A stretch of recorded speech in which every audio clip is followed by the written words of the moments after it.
State Duma of the State Duma abroad of the 9th convocation, and the preparation is in full swing, and we are ready to provide you with information about it. All this event take place as part of the execution of the President's decree of June 16, 2026, number 4. We have 1 month left until the voting day. At the same time, it's highly likely that efforts of our enemies will be aimed at extremist and protest actions.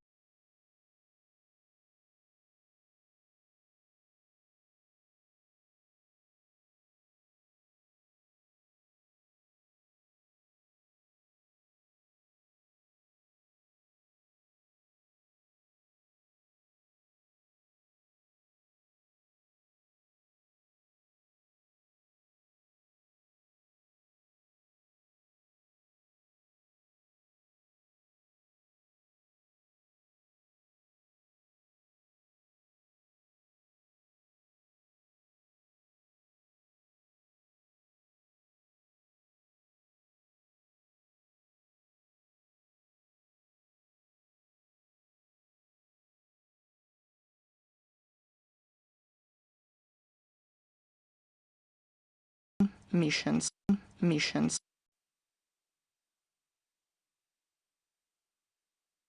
to ensuring the right of all our citizens abroad to vote in the place convenient to them is something that can be done almost in real time at the account of the MFA and foreign missions in social networks.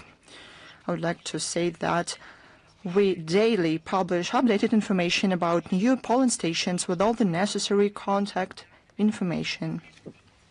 In the voting day, we will share, as you know, we do it every time, live broadcasts from the polling stations all over the world.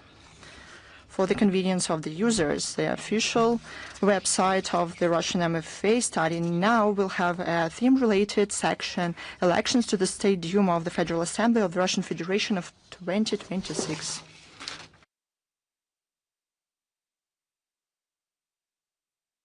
The section will include legal framework of the election processes, as well as a list of theme-related interview and statements that is constantly updated, of our representatives abroad. Please take a look, use it as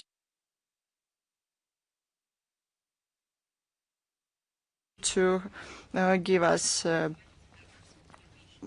your reaction. If you have anything to say, please say that to us, to our website, to your proposals, send your proposals to the Department for Information and the Press, share your ideas.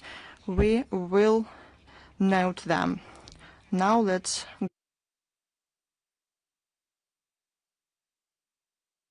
the situation around the Ukrainian crisis.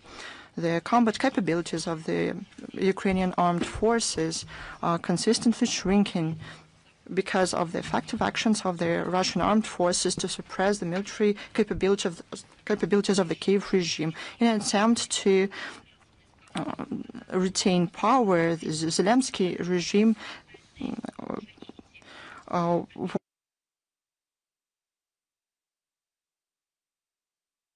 and equipment supplied by NATO countries.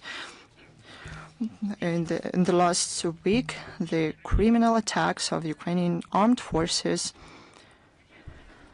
daily. Maybe it is just not the best idea to talk about average numbers, but given the fact that we're going to tell you these cases, about these cases in great detail, these average figures are necessary so that people abroad who doubt the essence and the nature of actions of the Kiev regime for them to see. So in average, in the last week, about 60 civilians were killed, 6 were wounded and 10 killed. In Belgorod region, the biggest number of victims was registered following a Ukrainian drone strike on August 16th in Rakitansk region against a bus transporting the workers of the local enterprise. One woman was killed, 9 wounded, and following a missile strike of the Ukrainian armed forces against a residential building in the village of Koloskovo. The Ukrainian terror in the Belgorod region resulted in 9 civilians being killed, at least 34 were wounded. The Bryansk region. Missile and drone strikes killed 2 civilians, and more people were wounded. I would like to underline yet again, those are all civilian people. On August 14th, a multi-story residential building was attacked. One civilian was killed. Seven more people.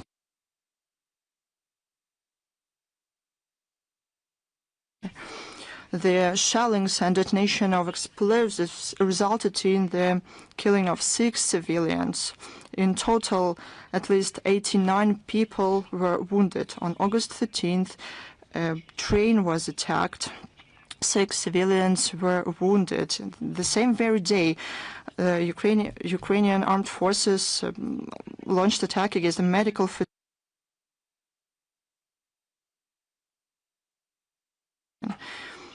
Ukrainian attacks resulted in the wounds of 24 citizens. The Ukrainian strikes in the satellite city of Zaporozhye and PP and Energodar led to 1 civilian being killed, 17 more sustaining fragment wounds. Also, arrivals were registered in the regional cancer center and the fire unit. This is inhuman. This is barbaric and atrocious. Krasnodar region. The attacks and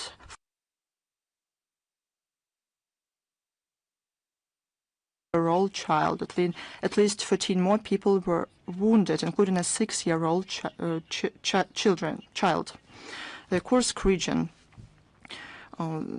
Here, 2 civilians were killed, 3 wounded. LPR. 2 civilians were killed here, including a 13-year-old boy in the city of Kremenaya. At least 14 people were wounded, including 2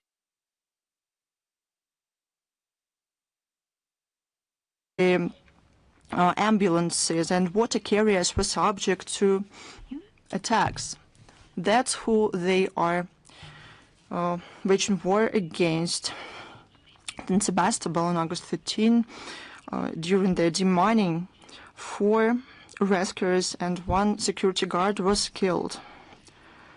At least 3 civilians were wounded, including 1 child. In the Kherson region, 2 civilians were killed. They were a married couple going in a car. In the Rostov region, 5 people were wounded. Kamensk-Shakhtinsky took the brunt. In the Moscow region, drone attacks killed 1 civilian, 7 wounded. In Shatura, severe traumas.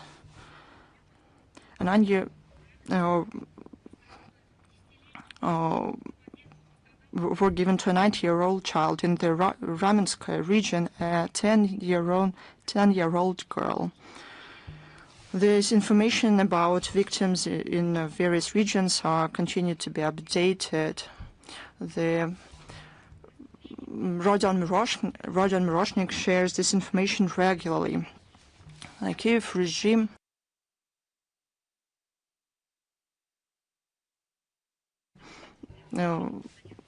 terms and in the battlefields, the Russian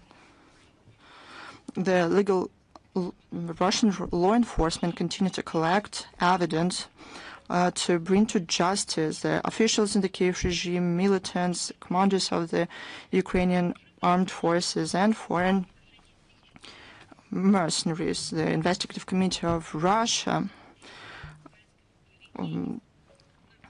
stated that by now the investigations of more than 1,150 cases have been completed. The recent example is the sentence of the Ukrainian militants from Azov National Regiment Igor Fitchinyak. 20 years of imprisonment was given to him in the strict regime prison. He was found guilty in participation of terrorist community. Now let's have a look what Zelensky did.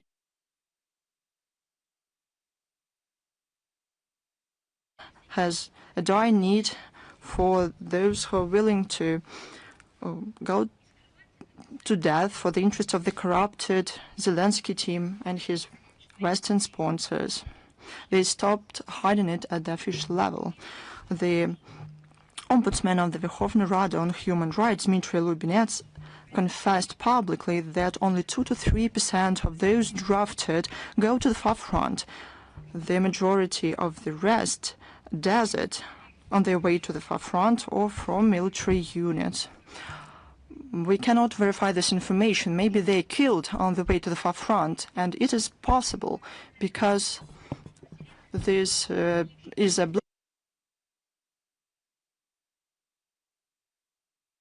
now they know that for Zelensky and his foreign sponsors, they are nothing but cannon fodder. It is said they did not realize that right away. Those drafted face severe violence. It cannot be hidden. The whole world can see the videos with women. Tutorial center for the recruitment. Their hands are stained with blood, and the wives, sisters, mothers of those to be drafted, they kneel before those monsters and beg them to spare them. That's what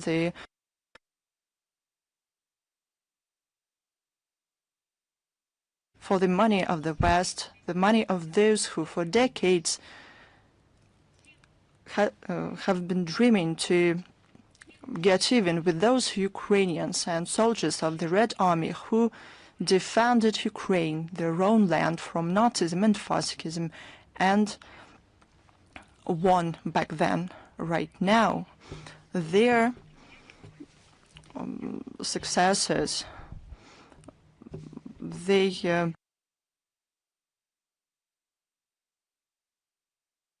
what they do.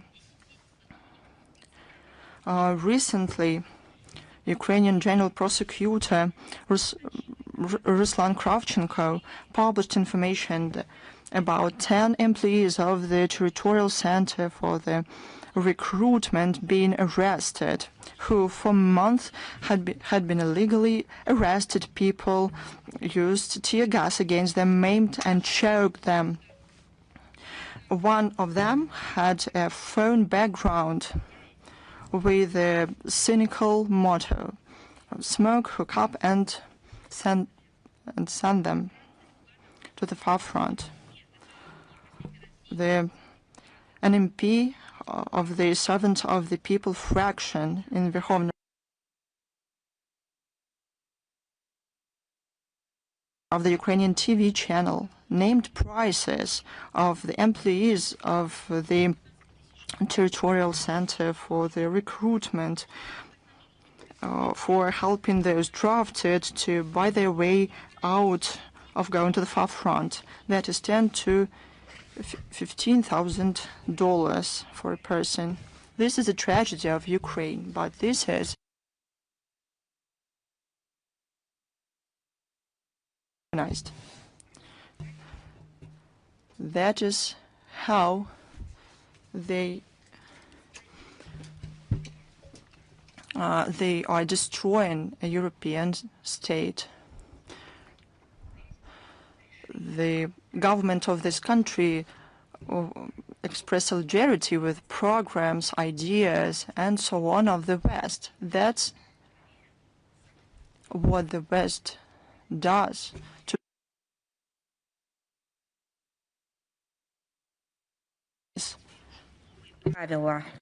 Ukraine is elaborating other rules of mobilization. Under these rules, Ukrainian men who have received a draft deferment are obliged to pay the armed forces of Ukraine a sum worth of 1 to 2 minimum wages. Have you ever seen it anywhere? Can you give me at least one example in history?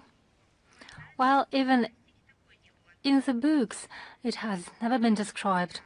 It is quite a big amount of money for a common citizen.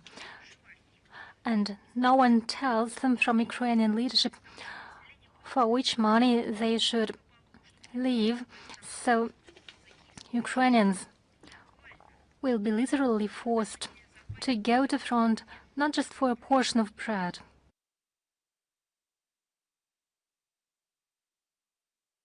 Live. The Kiev regime toughens the mobilization rules. On the 29th of July, the Cabinet of Ministers has adopted a regulation which changes the procedures for the military register called Obereg. As of now, the men aged 18 to 60, when they apply for consular services such as passports, will undergo a check of their military data, and if there are no data in the military register about that particular person, he can be put on the military register automatically with the use of e-consul and or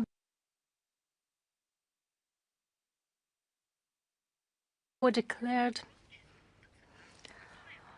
address of that particular citizen in Ukraine.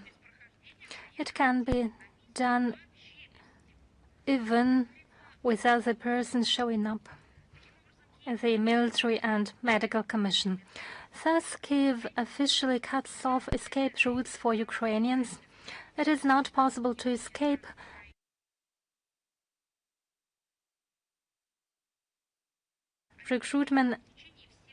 recruitees and reservists will be stored in the Obereg register throughout the entire time as they are listed in the military register, and after they have been put off that list for other 75 years. It's quite an optimistic forecast as regards the time of survival for the Kiev regime.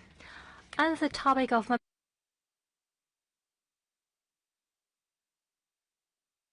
the mottos under which the romanticized Maidan of 2013-2014 elected the current regime. They shouted the following mottos. Those who participate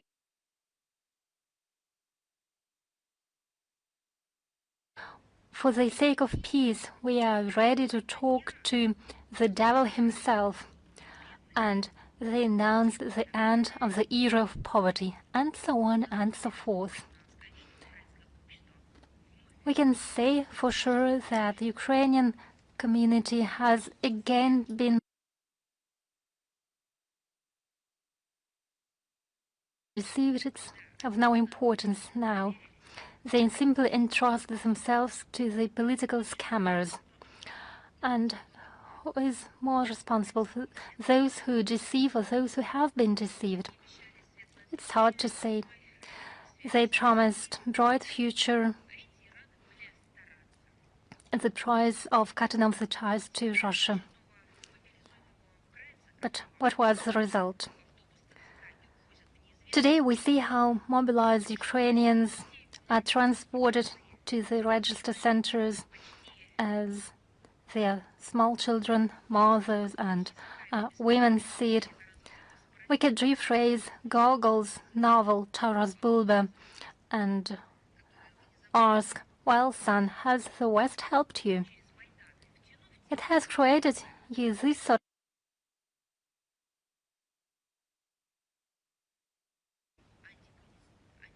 anti-constitutional activity or action. And the second question would be,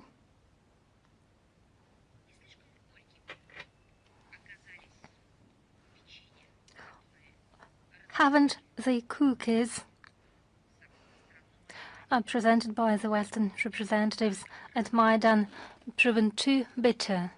Wasn't poisoned oil and butter used to cook them? Did common Ukrainians really want to see Russia as enemy? Is it the sort of future they fought for? Did they want to sacrifice their lives to defend the interests of corrupted officials simply at the order of the West? No, it is not a rhetorical question. Of course they couldn't have.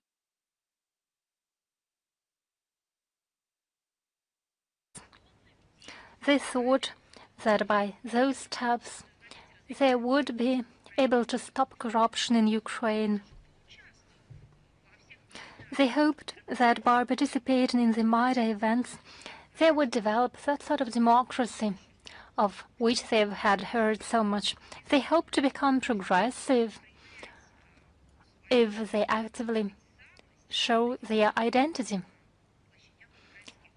And the squares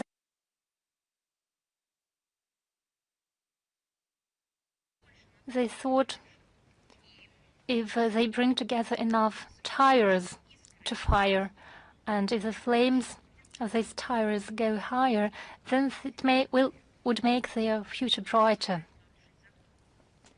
That's what you always hear when you are suggested to, when you are invited to violate the law. They simply violated the law of their own country.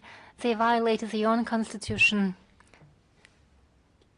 They violated the law of civilization, the law of historical memory, the law of humanity, and even the God's law.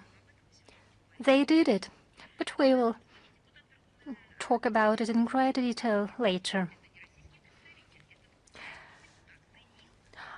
A deputy of the Verkhovna Rada of Ukraine, Daniel Getmantsev, coming from that same party, the servant of the people, sounds alarm. He tries to draw attention to the tragic consequences of the Zelensky's neo-Nazi policy. The population of the territories which are controlled by the Kiev regime has been reduced to no more than 20 million people. The annual loss exceeds 1 million. The mortality rate exceeds the birth rate by 4 times, and the public debt already has reached the level of $211 billion US. That is $10,000 for each remaining citizen of Ukraine. The US has a similar public debt, sovereign debt, and in these terms, Ukraine is really developing at a dramatic pace.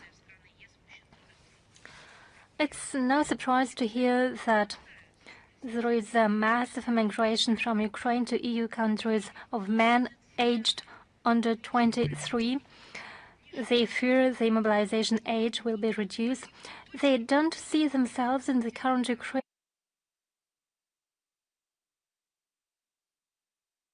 Ukraine. They love their nature, they love their culture, they love their songs. Many Ukrainians even love the Ukrainian language. Many love both Ukrainian and Russian languages. They love which is Ukrainian, but they don't want to die for the corruption of Zelensky and their ultra-nationalist brigade. Let's show that there is an increase of men who enjoy protection in the temporary protection in EU by 15%. Their number now has reached 1,190,000 people. In late July, the EU has toughened the rules for newly arriving Ukrainians starting from the 5th of August. They are no longer provided with temporary protection. Now Ukrainian candidates to receive a temporary protection have to prove that they have already served in the armed forces of Ukraine or have been exempted from military service. So those who are ready to sacrifice their lives for the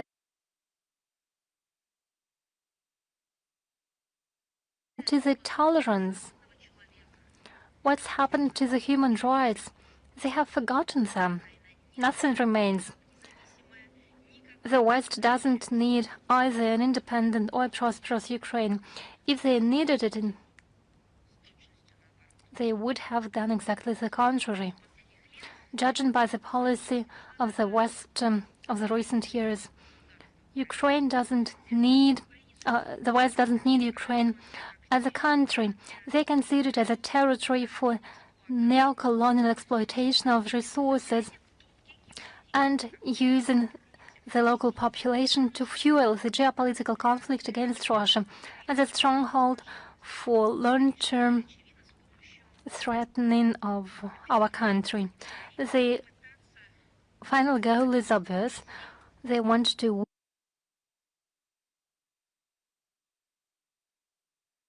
of the neo-Nazi Kiev regime is definitely predetermined. Somehow it doesn't concern the West, and in this context I'd like to stress that the only guarantee of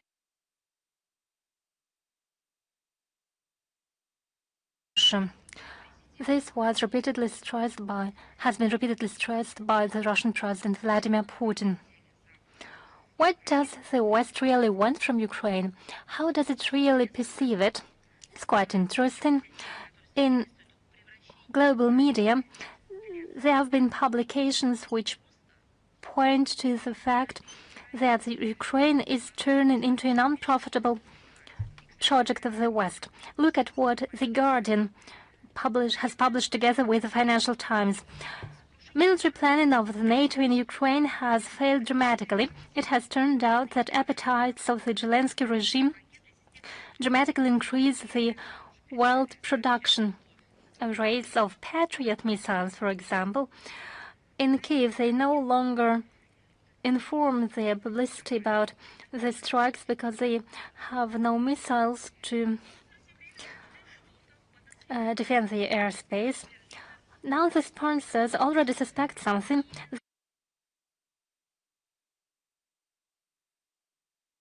In what corruption mire of the Kiev have billions of dollars and euros of Western taxpayers are lost? Well, I can give you an advice. Talk to e-mobility experts at the resorts in the Western Europe. Talk to developers about the investment flows from the territory of Ukraine. The current Kiev political establishment has become the largest investor into the luxury industry of the West. Now I'm asking the German journalists, why do you look away?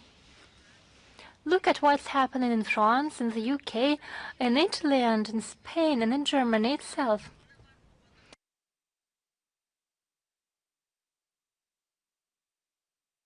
assets can be found in your countries, which have been stolen by the Ukrainian regime.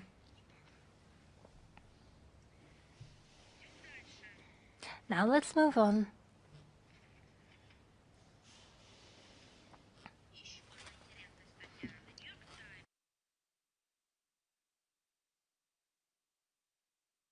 Capitals try to invent their own formats for negotiations on Ukraine, not to be left on the sidelines and the margins of history when the modalities of the settlement will be discussed in series. By the way, we take note of such initiatives at various levels through the diplomatic channels. The neo-Nazi regime of Zelensky continues to honor the Hitler collaborators.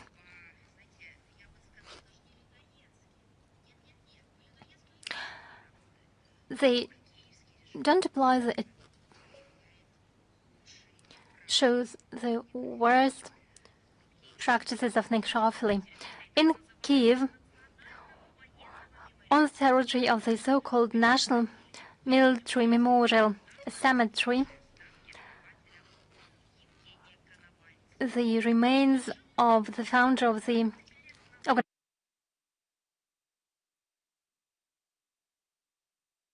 were transported from Rotterdam. It was done ceremoniously with honors. Could we have imagined that Konovalets would become a hero of Ukraine? That Europeans would sink their heads to honor his memory? What would have happened to the veterans, to Ukrainians who were part of the Red Army, from common soldiers to commanders, those who were part of partisan units, those who suffered the horrors of the labor camps, those who survived, although they have been almost buried alive by the fascists, those who survived in children death camps.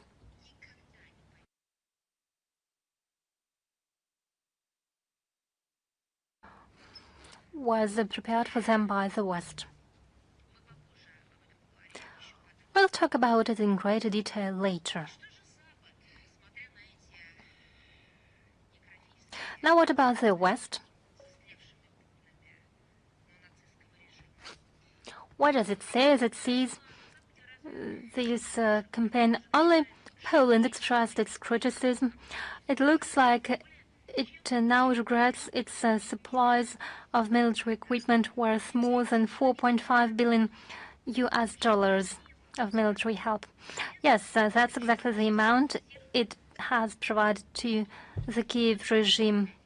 And as a result, it sees Kiev honoring those who wanted to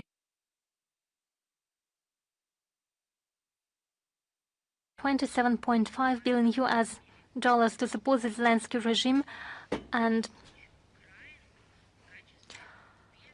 accepted 1.7 million Ukrainians as refugees. As a humanitarian gesture, they had to provide jobs to those Ukrainians and feed them, wash them, educate them.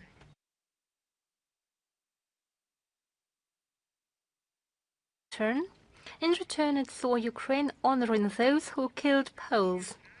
They were not killed because they were citizens of one particular country. They were killed simply because they were Poles.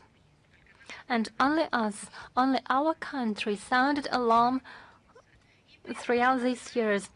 It called Poland to wake up from the zombie propaganda which flew on them from the Ukrainian media. They demanded the Polish citizens to pay more to the Kiev regime and promised that Kiev regime would be thankful. They promised Kiev would confess the errors and mistakes of their predecessors. They will never do so. Zelensky honors the Nazi henchmen from those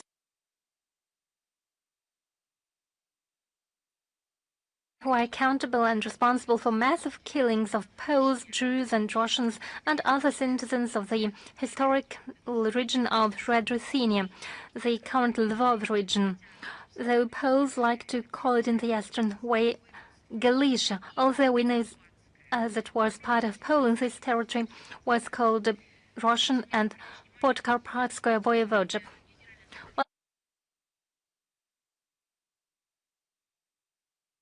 Assembly on the resolution to find glorification of Nazism. Last time this document was adopted and approved on the 15th of December 2025 in New York at the plenary session of the 80th session of the General Assembly. It was supported by 119 countries. 51 countries were against it, 10 abstained. Western countries and satellites collectively opposed this resolution.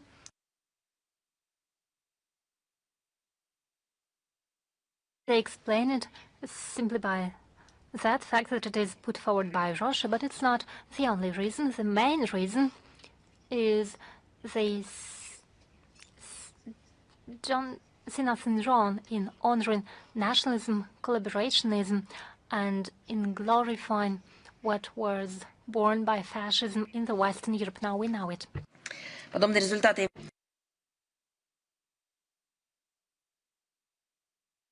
Show that the true attitude of the state to the topic of glorification of Nazism and distortion of the outcomes of World War II.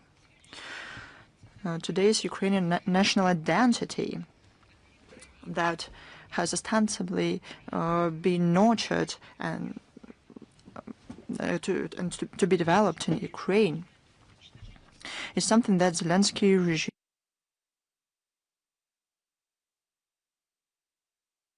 historically characteristic for Ukraine.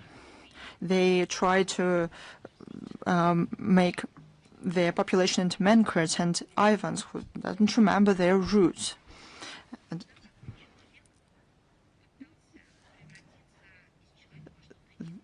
they believe into their own exclusiveness, but this is the way the animals do that. Why the Kiev regime does that? The answer is simple. They need people who cannot understand, who cannot tell wrong of right. It is easier to manipulate such people. It's easier to send them in Dnipropetrovsk. Sculpture and the pedestal of the memorial was taken down. It was the monument to a legendary Soviet military leader, general of the Soviet army, who received the title of the hero of the Soviet Union for crossing the Dnieper in 1944, Vasily Margelov. It is perplexing and cynical that the monument was taken down by the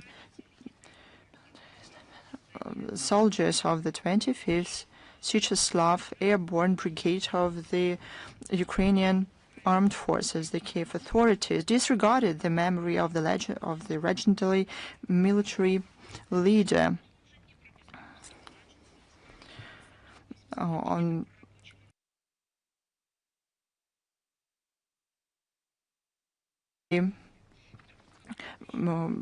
monument of 8.5 meters to workers and sailors was also taken down. It was erected in 1958 in the then Yekaterinoslavl. The modern Ukraine is an independent state because of those workers and sailors who participated in the revolution of 1917. The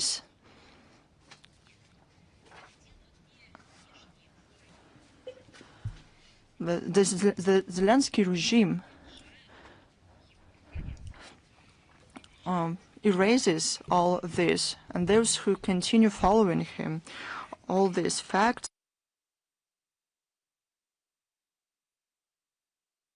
from its territory, all of them will be achieved. Something I already mentioned. There's no sensible people in the world who wouldn't be outraged by the recent facts when remains are exhumated in Europe and are buried in Ukraine. In our opinion, this is the outrageous erasure of historical memory and permissiveness and rehabilitation of those who stained themselves with terrible crimes and collaborationism with the Nazi regime. On August 18th, at the Crossweg Municipal Cemetery in Rotterdam, the Netherlands, exhumation of the remains of the founder and the first leader of the Organization of Ukrainian Nationalists, Evgeny Konovalets, took place. You probably saw the videos how in Ukraine they were welcomed with state and military honors. Special attention goes to excessively theatrical nature of the ceremony that took place at night near the Patriarch's Cathedral of the Resurrection.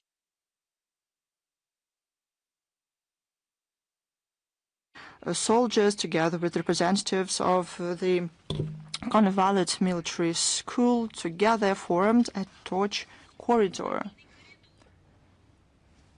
That's what they did.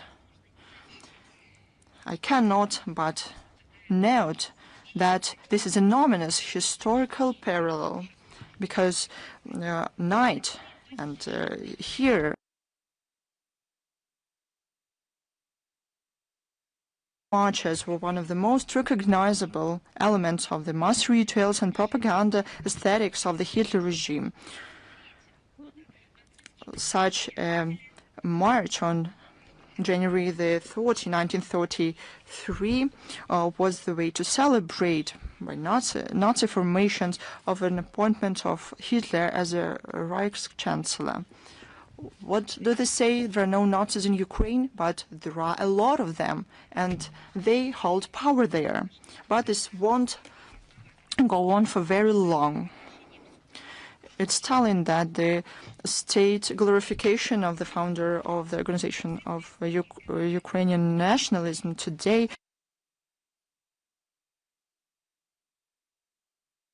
terms of visuals and symbols. Afterwards, remains of Konovalets are meant to be taken to the so-called pantheon of national heroes created by the Kiev authorities. This is the consistent state program of historical rehabilitation of Ukrainian radical nationalism and for creation of a direct ideological continuity between the OUN and modern armed formations of Ukraine. As to the Netherlands' role, municipality of Rotterdam knowing. So there's no doubt that the Netherlands were very well aware about the political essence of this PR stunt, and they knew very well that this is the glorification of the founder of a totalitarian nationalist movement. The only justification for this can be that to have remains buried on their territory is already a shameful enough thing. But thought about something else. They thought that it will help Ukraine in their confrontation with Russia. One more topic here.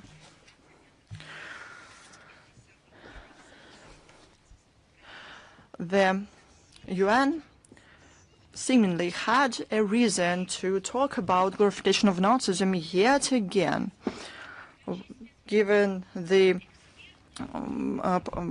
opportunity of top officials to speak out about this, to sound the alarm about this topic.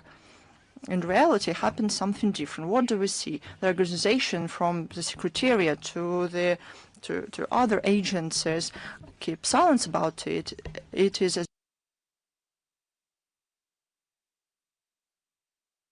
of the situation around Ukraine in terms of morality and culture. We took note of the double standards in the work of the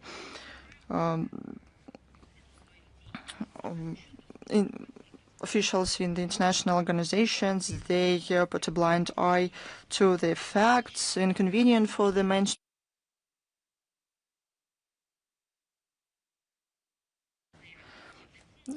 They sometimes forget about their mandate, and the trip of UNESCO General Director to Ukraine with a visit to Kiev, Laura, is a vivid example. The head of this international organization, I mean UNESCO, whose mandate includes such pressing issues as the protection of the rights of journalists, educational and scientific and cultural facilities,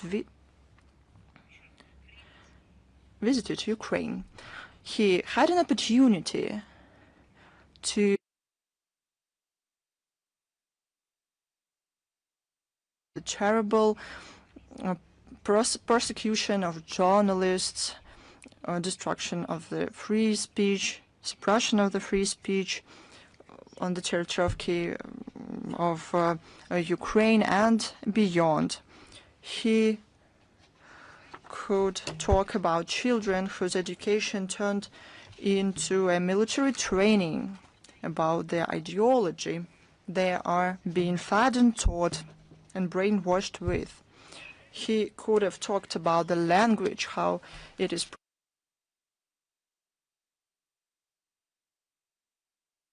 but he participated in a staged performance in the Kiev and Pechor Laura.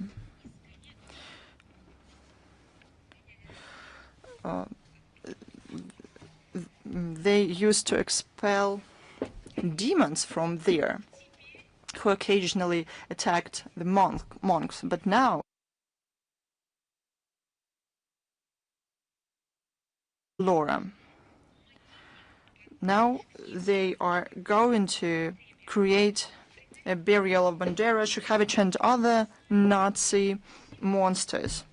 This harms everything, from the facility itself to, I don't know, the feelings of the believers, the morals and moral values.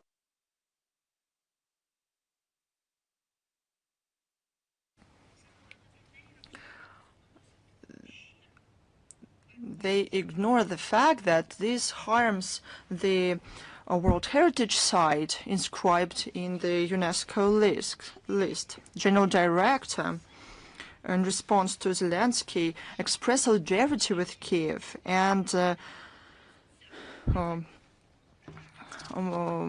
mentioned that it is a pity that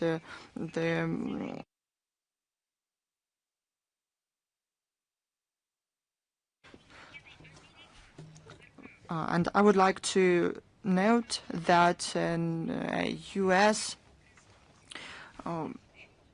missile damaged the cathedral on June 15th.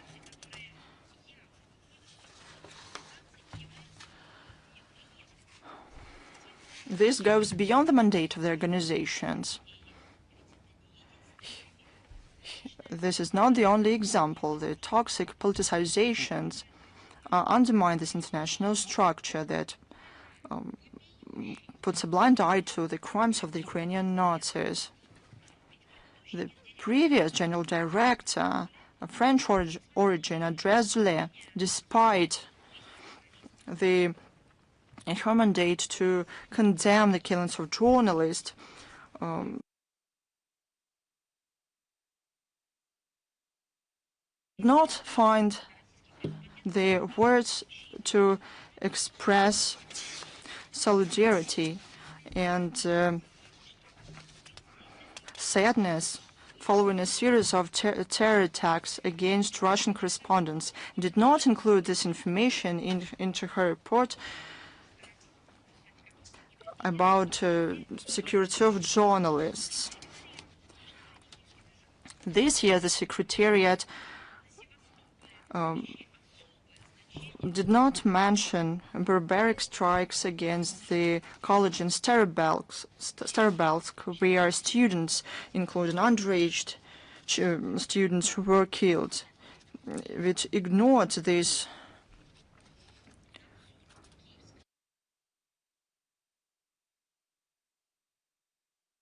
Meanwhile, UNESCO is going to respond to crisis. How and what about its mandate? What's the added value of the organization if even within its own mandate, the organization cannot give unbiased evaluations? The visit to Kiev is yet again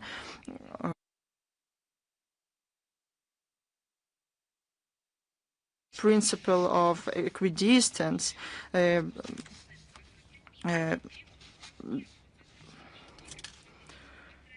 There's Article 6 of the UNESCO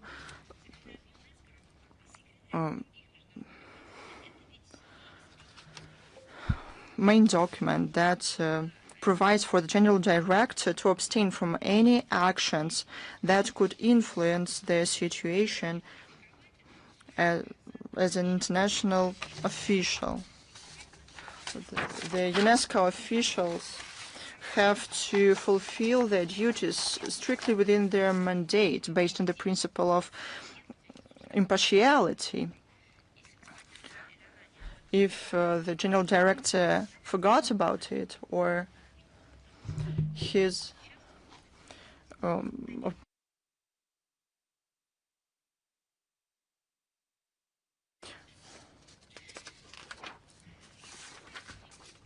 and we will achieve this both through diplomatic channels and by providing relevant facts. In general, while visiting the LoRa, the General Director of UNESCO could have asked questions, but what's going on with the freedom of religion in Ukraine? And what's with Christianity there? What's with Orthodoxy there? How do parishes and the clergy feel? What is going on there? But what is going on is something that we mentioned in two reports. In this very sphere, in the sphere of human rights of the believers in the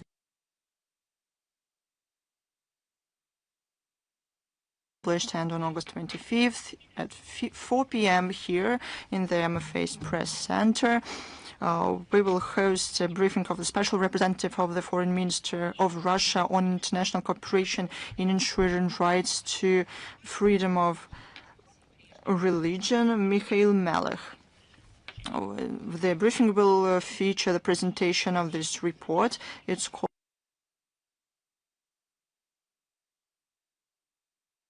and parishes. The materials of the report will include facts for 2022-2026. The briefing will be broadcast online on the website of the ministry with a simultaneous interpretation into English, Spanish, and French. The broadcast will also be available in the accounts of the MFA in our accounts and social networks. We will also disseminate this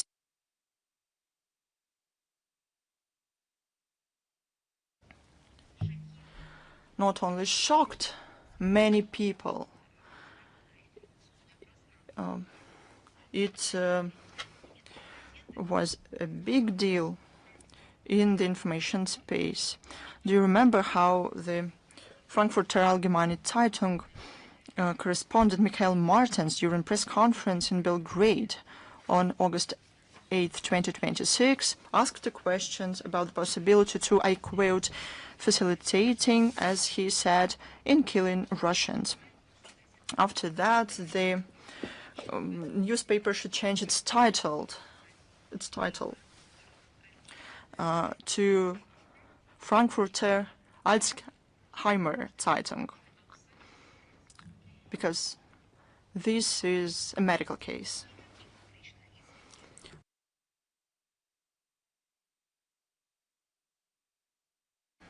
No attempts to disavow what was said. They were not there. These words were used consciously. This was a conscious, purposeful provocation. In this regard, Russia's embassy in Berlin on August 17th sent the request to the prosecutor's office in Berlin with the request to give a legal evaluation of this statement, given the Articles 111, 113, 140 of the Criminal Code of Germany. They concern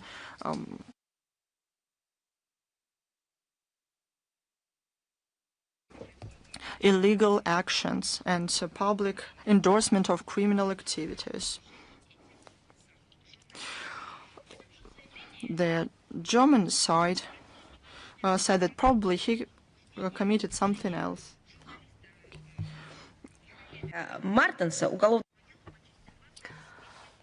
We informed the German side that under the Criminal Code of the Russian Federation, a criminal case was initiated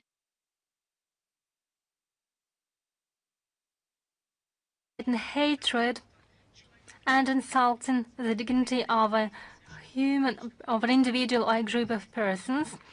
If such activities are made publicly with the use of media, they are considered particularly grave crimes. It is remarkable that the German Journalist Union saw nothing wrong in the statements by Mr. Martens, and it even protested against the criminal case initiated against Mr. Martens.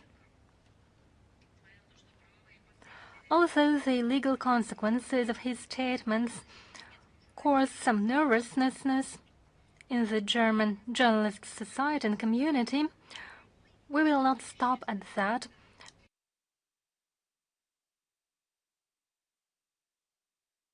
Legal assessment. Insist on it. Now I would like to leave aside the formal side, and I would like to draw your attention to the following significant fact.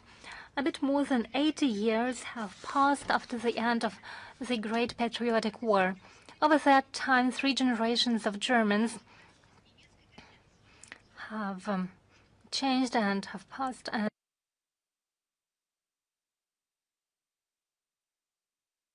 himself what can be done in order to kill more Russians. Obviously, the German political and journalist landscape is not homogeneous. There is a sound part of the community, but if such statements don't cause a protest in Germany, does it mean that Mr. Martens hasn't said anything that would sound outrageous?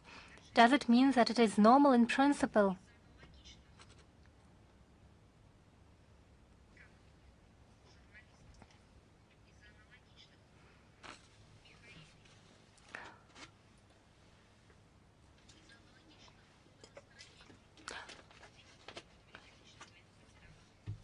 In World War II, countless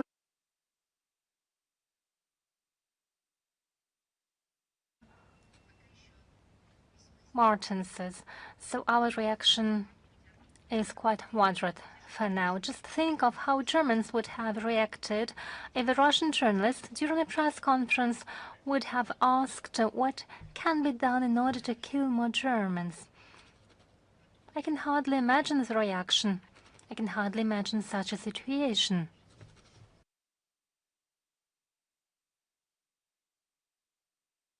During the war, there is no family who wouldn't have its relatives who knew firsthand what the, Great Patriotic War is. And we can hardly imagine that Germany could ignore such statements against the Germans, even bearing in mind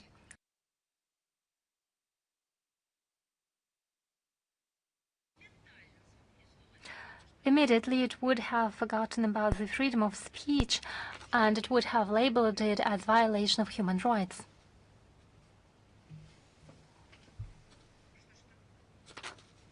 So what's happened? There can be no double standards in that case. They simply can't be. Such things should be punished by everyone, by the laws, by the human condemnation, not by the cancel culture, but by a direct and immediate human accusation of this particular fact everywhere, regardless of nationality, religions, and so on and so forth.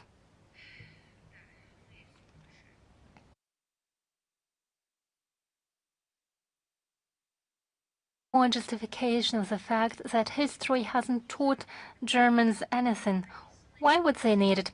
Every year they rewrite history. It's quite convenient.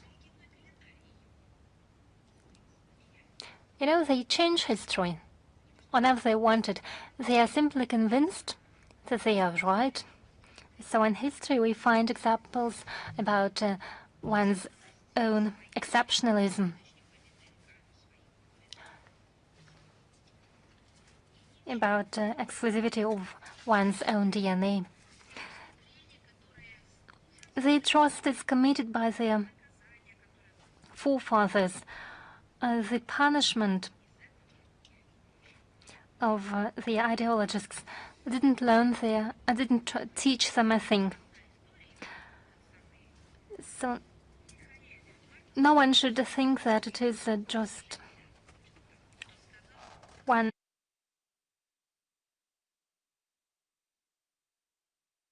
said it occasionally. No, it is something that was deeply enrooted, apparently, in his family. He confessed himself that he is working on an essay entitled The Essay of Michael Martens. Do you know how it is entitled? Probably you don't. It's called Killing Russians.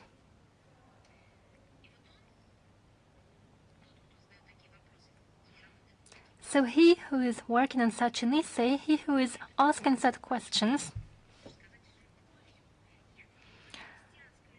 treats with love. Well, I'm not talking about Christian love, when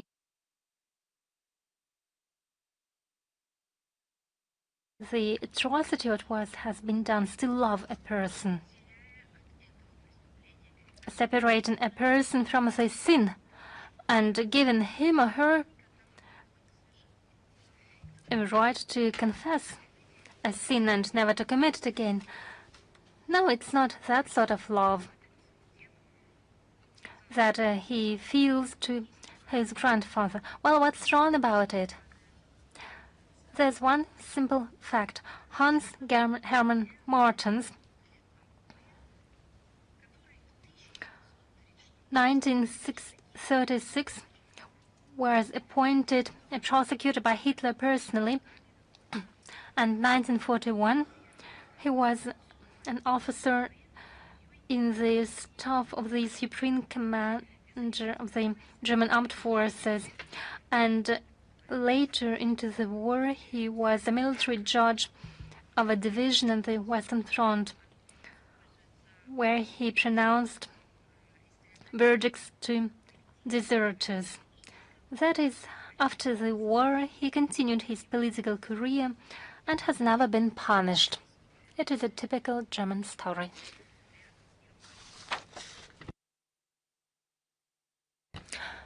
In a moment, we'll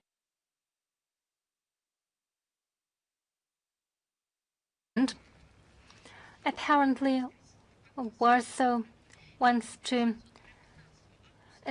put on display its militarization on the occasion of the Day of the Army of Poland, a great military parade took place in Warsaw. It was presented as the largest military parade in the history of the country. They wanted to eclipse the Warsaw Military Parade, Millennium Parade of 1966. They failed to achieve it.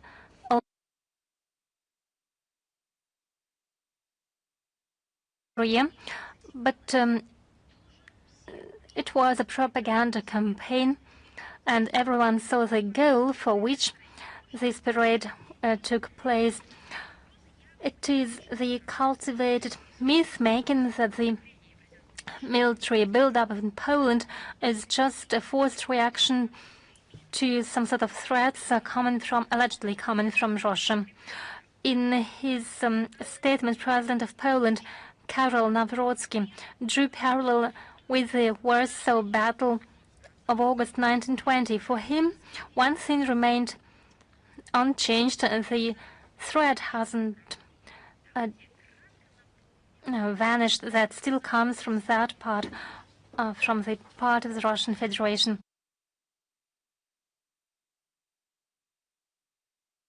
6 years ago, let us dispel this myth and let us see at another attempt to distort history. The Soviet Russia recognized independence of Poland on December the 10th, 1918, and on the 19th of December, the Polish government ordered its troops to seize the city of Wilno. The main goal of the leadership of Poland, led by Józef Pilsudski, was to restore Poland in its historical borders of the Polish-Lithuanian Commonwealth and to establish control over Belarus, Ukraine and Lithuania with geopolitical dominance in Eastern Europe. So, where does the threat really emanate from? For a short time, the Polish troops really established the control. They even stepped into Kiev. Well, it's strange they didn't hold the current parade on the 7th of May.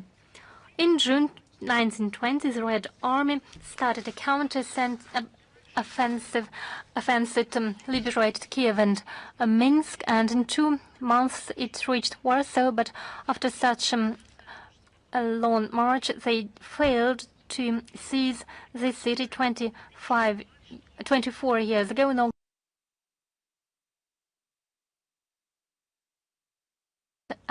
But it's another story. Now back to the parade of 2026. Prime Minister of Poland Donald Tusk revealed the true goal of Warsaw. He promised that soon the Polish army will be the most multiple in Europe.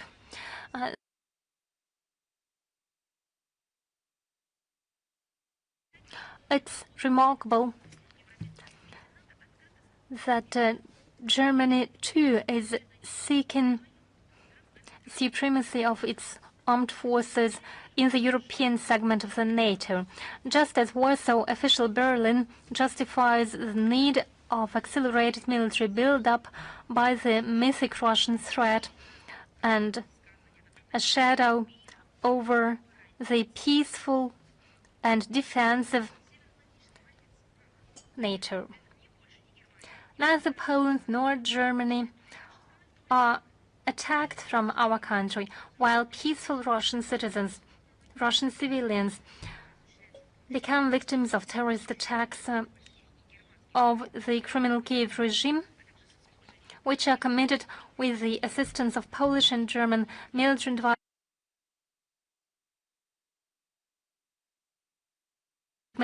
and intelligence.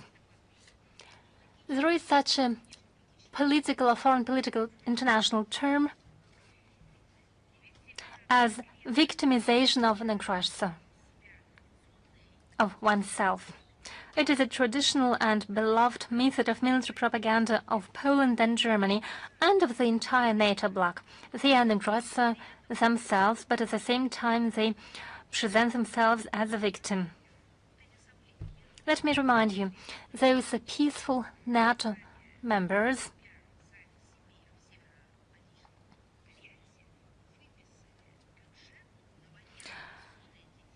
allocated $1.5 trillion for military expenditures in 2025, which is 55% of global military expenditures.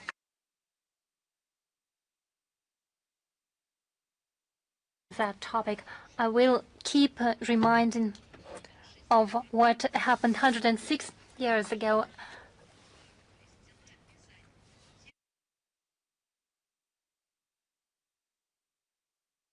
In view of the real history. As for Moldova, we carefully follow the situation in Moldova. Its authorities try make blundering attempts to justify its course to cut off ties to traditional partners in the Eurasian space. On the 16th of August, Foreign Minister of Moldova, Mihai Popșoi, live on a local TV channel, he voiced a portion of tired cliches.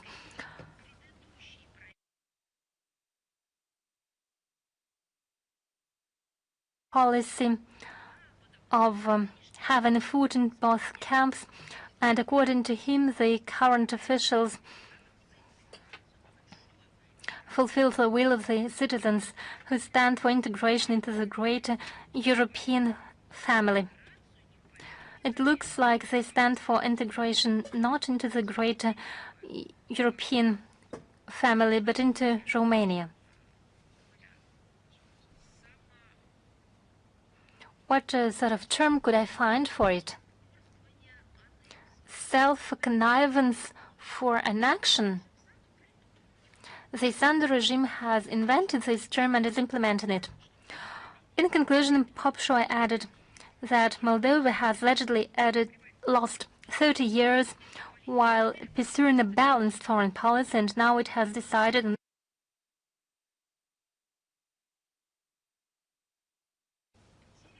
only one fact doesn't satisfy me, only one term. He said it lost 30 years. Well, but that's right in the rest. For 30 years, under Sandu, Moldova was implementing a balanced foreign policy. Obviously, such statements addressed to the Western curation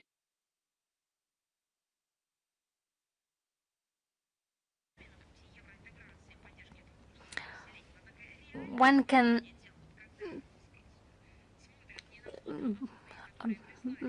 boast about the successes of Moldova, but the real situation testifies to the contrary. I'll give you a couple of examples.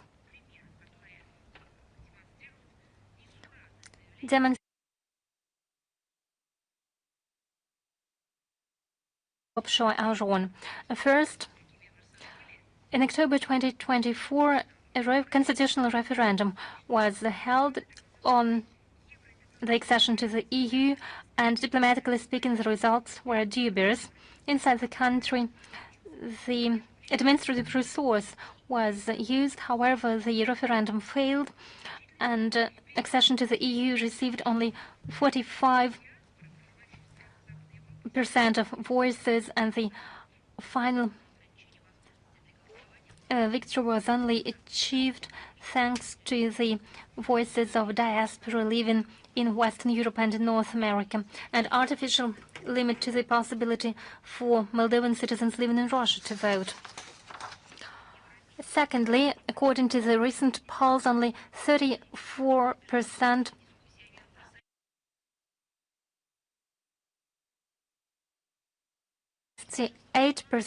are convinced that discussions about the accession to the European Union and European integration have divided the people. So most Moldovans don't support their accession to the EU. They work hard and they don't believe into the benefits of their accession to the European Union. They invest their labor, their efforts in the prosperity of their country, just as their forefathers did.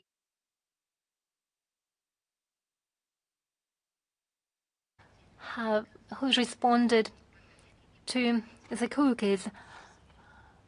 They see the results. Third, after pro-Western forces came to power in Moldova in 2020-2021, and who announced no alternative policy for integration with the EU, the situation in all spheres of life have degraded. And it's not a result of hybrid threats or propaganda with which they try to justify it, nor it is a result of sanctions or attacks or wars. Not in the least. That's how official Chisinau tries to justify it, but none of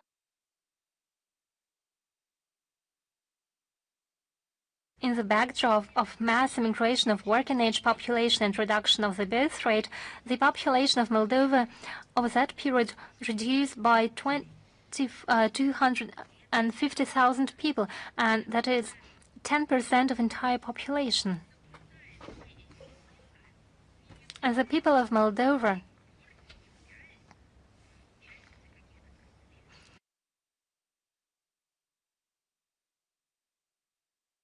the pro-Western policy that had such results. The external debt of the Republic increased from 3.6 to $12 billion. The trade balance deficit reached a record high $7.1 billion. The share of the agriculture, and Moldova is traditionally an agricultural country. The share of the agriculture in the country is less than 7%. The gas prices has increased by more than threefold, from 4 to 13.35 lei. The share of people with low income is 65%. People over poverty line is more than 30%. Can you tell me, please, what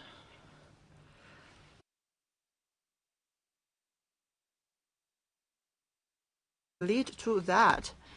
Nothing that Russia does in regards to Moldova could have never led to anything like that. These are the results of the Western pseudo-European integration that in reality does not exist. It is simply the destruction of Moldova through atrocious measures that they are imposed on through the Santos regime. I think we shouldn't even note that Moldova is de facto turning into a totalitarian state with no pluralism of opinions or freedom of the press. The people are imposed on values that they do not share. Moldova has lost a lot in the last 30 years. In this regard, Popshoy is absolutely correct. But the damage that the authorities in the Republic inflicted on the country by the Maria Zakharova regime shows the reality and the real goals of the Maria Zakharova regime. She serves the interests of the Western countries. She doesn't serve her own people, but they want only to trick its own people. Now, let's have a look what the European Union is doing in, as they say, the sanctions policy, and essentially as a part of the hybrid war against Russia. They seize profits from through investments of illegally free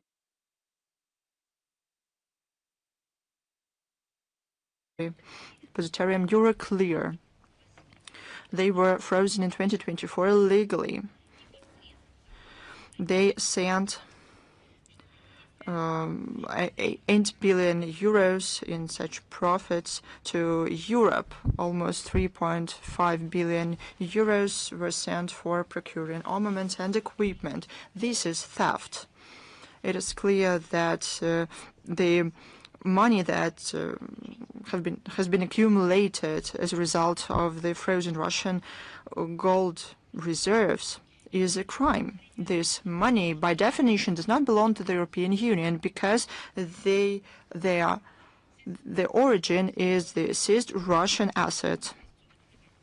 An inevitable consequence of this policy is less attractiveness of the European Union, because it is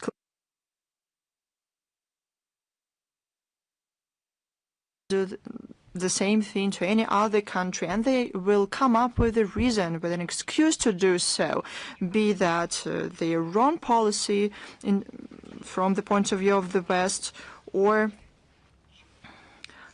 something else. They'll come up with something. In May this year, the arbitrary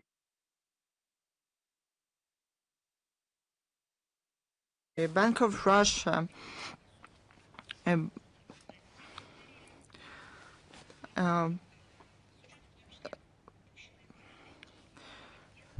they supported the request to immediately execute and fulfill this verdict. And the mutual claims of the European side were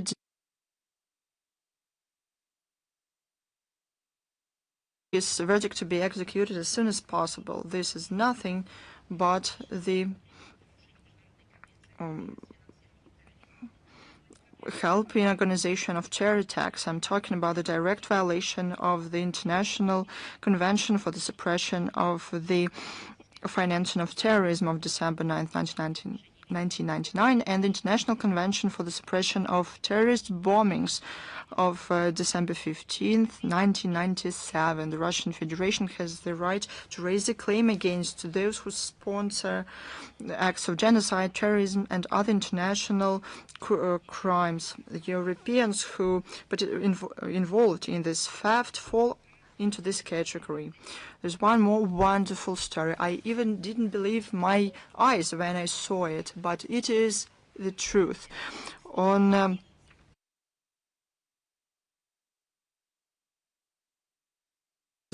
August the 4th was the day when, in Canada, the law on transparency and accountability of foreign influence came into effect. Now, in line with this law, even here in the citadel of Western values, a stricter version of the well-known laws, the US and British laws. The law creates a comprehensive system of total surveillance and accountability that concerns both individuals and legal entities, including universities, the media, and non-profit organizations. Essentially, everyone who has any ties with the so-called foreign principle, as it is written in the law, and attempts to inform the Canadian public about their opinion automatically falls under suspicion and must be registered as foreign agents. In this regard, I have a question to our Canadian non-party. Their proverbial commitment to the Western values go away, the commitment to the freedom of speech, the pluralism of opinions that they have been talking so much for more than 10 years. They have been criticizing Russia every day for the last 10 to 15 years for a similar law, but our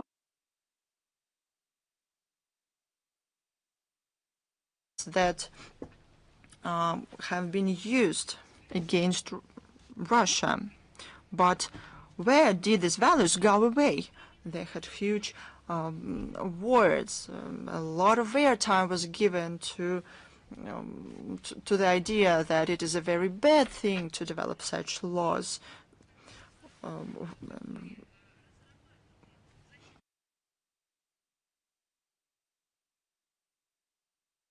Created a similar law, they felt the same consequences. Georgia was called many things in Canada.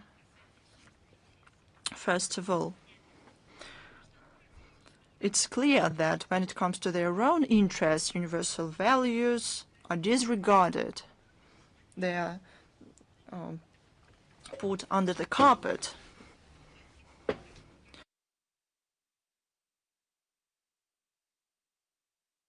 Suppression of their voices unwanted.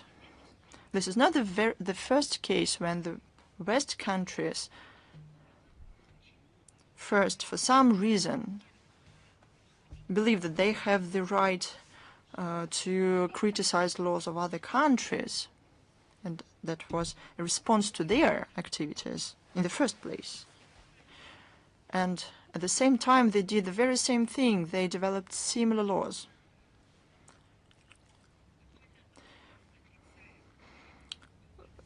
Literally denying the right of other states to develop, create their own laws, and to take legitimate steps to strengthen their national security, declaring them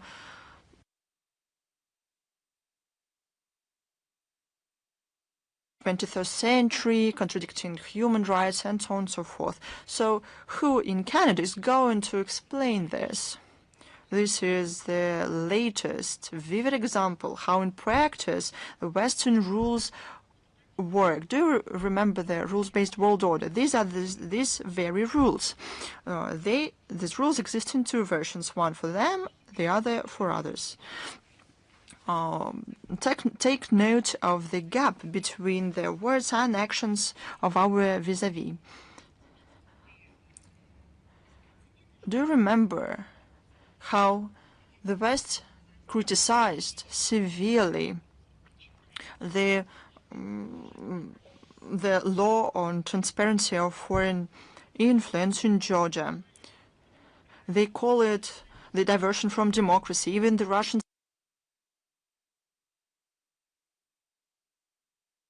is a reason to freeze the European integration. And similar attacks, repressive, incompatible with European values, were given to the Russian law about foreign agents. But when the very same logic, the requirement to disclose foreign financing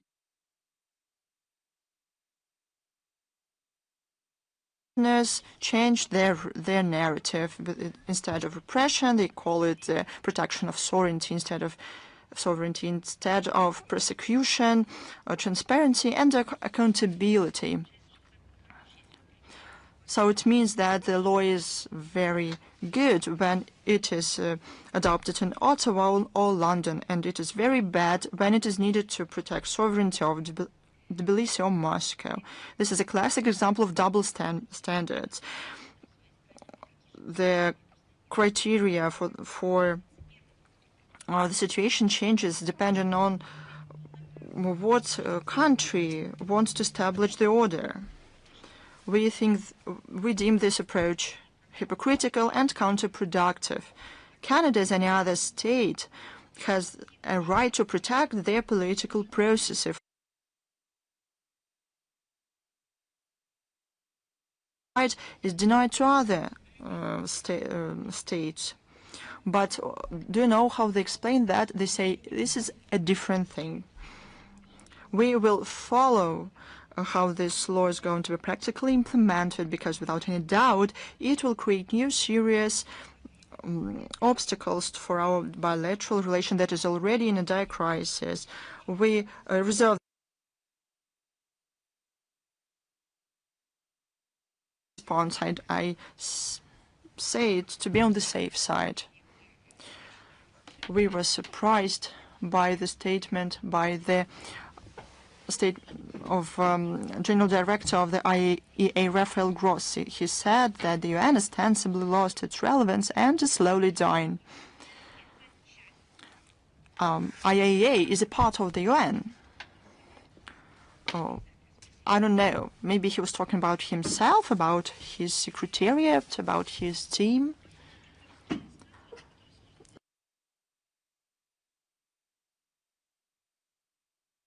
The UN should be seen through the prism of the Gross's election campaign,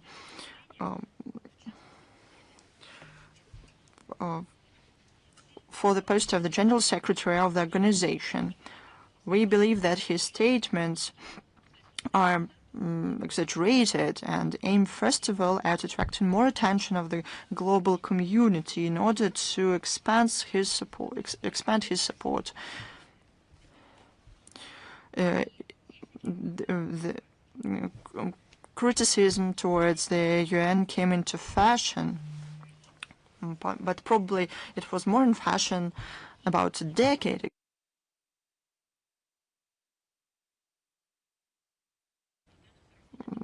Some indeed try to earn more points by such statements. Indeed, the organization go through a rough patch. But why? And who is to blame? This is an important distinction here. In the recent year there have been fewer success stories at the UN, and the crisis situation where it could not rise to the occasion are more. The UN wound up on the periphery of the settlement of many international issues and got mired into bureaucracy, double standards, financial troubles. Let's have a look what happened to the UNESCO, for example, the previous general director, Maria Zakharova. So let us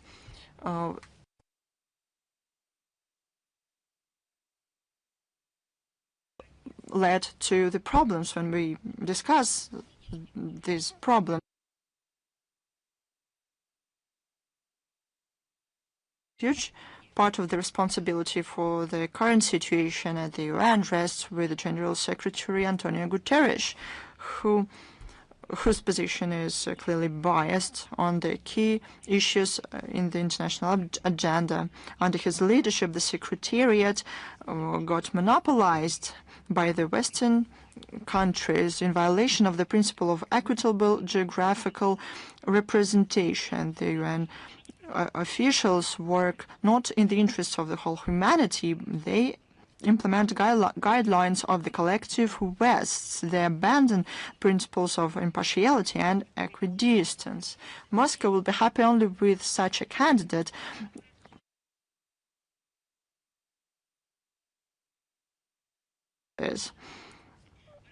And will promote a unifying agenda. We expect that the future head of the Secretariat will work to rectify the mistakes of Antonio Guterres and his team that led the UN into a crisis. But yet again, this crisis has authors. Only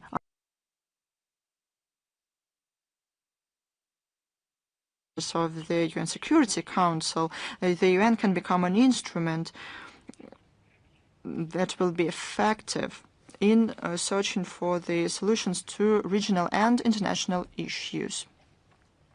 Next topic. I would like to draw attention to several important dates. On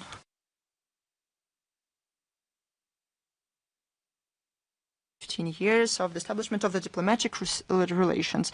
A milestone in development of our partnership was the opening of the Russian embassy in Juba in December 2025. We know that our ties are traditionally friendly. They are based on mutual respect, account of each other's interests, principles of sovereignty and non-interference into internal affairs. Right now, Moscow and Juba are set to strengthen multidimensional bilateral ties. They take steps and efforts to intensify Russia-South Sudan cooperation on various tracks and to launch new joint projects. The two states are united by their commitment to emergence of a multipolar world order, respect to fundamental universal principles and norms of the international law, recognition of the central role of the UN in international affairs. Our briefing in Rjev in July, I talked about the resorts and sites in the Tver region, and I'm happy to announce that on August 22nd, the main administration for the service to the diplomatic corps of the MFA of Russia will host in the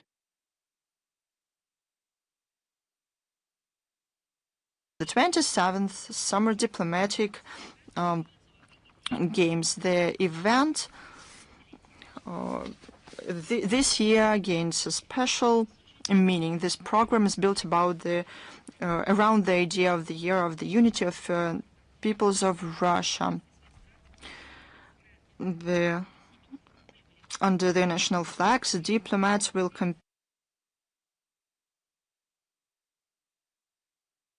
basketball, crossbow shooting, fishing, tennis, billiards, arm wrestling, and chess. The judging panel will feature Olympic and world champions.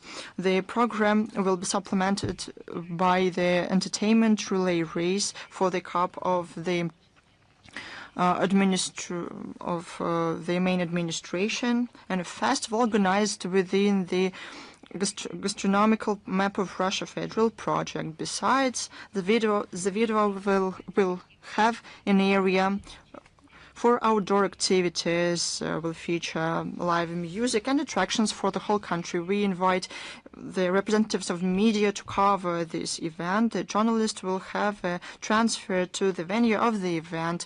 More information on the website of the main administration, and we will give Kazakhstan will host the 5th Kazan Global International Youth Summit, Education in the Era of Global Development, Human Capital for Sustainable Development. It will be held from the 26th to the 30th of August.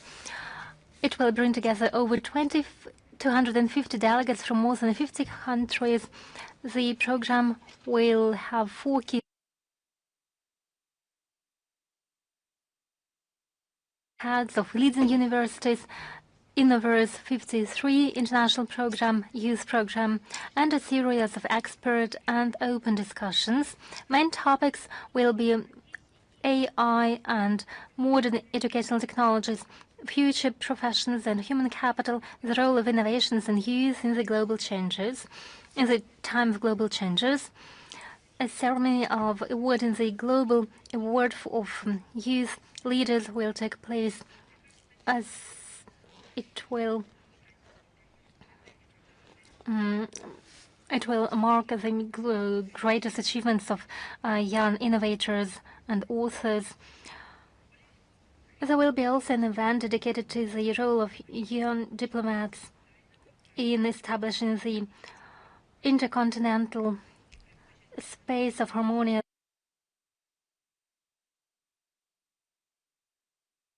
Will be attended by heads of foreign political agencies from Eurasian Economic Union, Shanghai Cooperation Organization, ASEAN, India, Iran, Laos, Myanmar, and Singapore. There will be a thematic session, Youth Dimensions, the Great Eurasian Partnership, and expert discussion table with participation of the Russian MFA, the Council on Foreign Affairs, Россотрудничество, and the Strategic Vision Group, Russia Islamic World, and so on and so forth. And in 2 days, on the 22nd of August, our country will celebrate the national flag day. This day was established by the decree of the President due to restoration on the 22nd of August 1991 of the historic Russian tricolor, which is around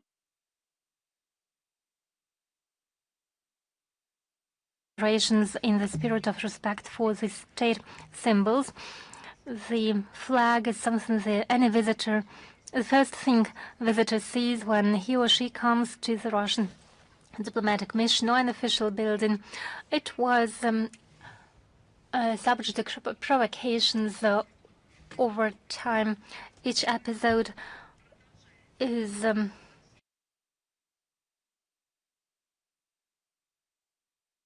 over all Russian buildings abroad without any exception.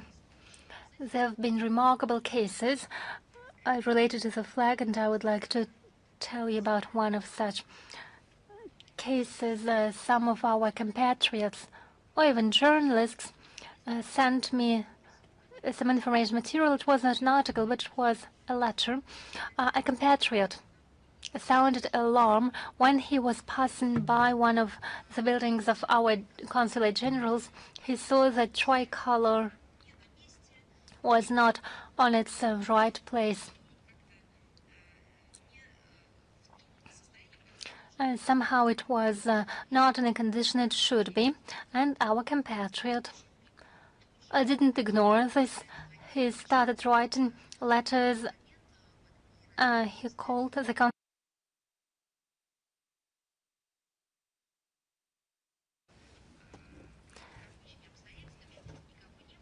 No one was present in the consulate general, and probably due to the weather conditions, the national flag was cut off. And just imagine, our compatriot found that he was forced to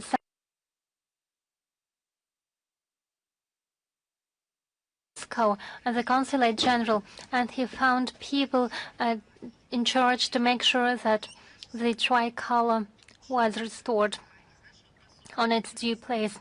I'm not going to name the country, but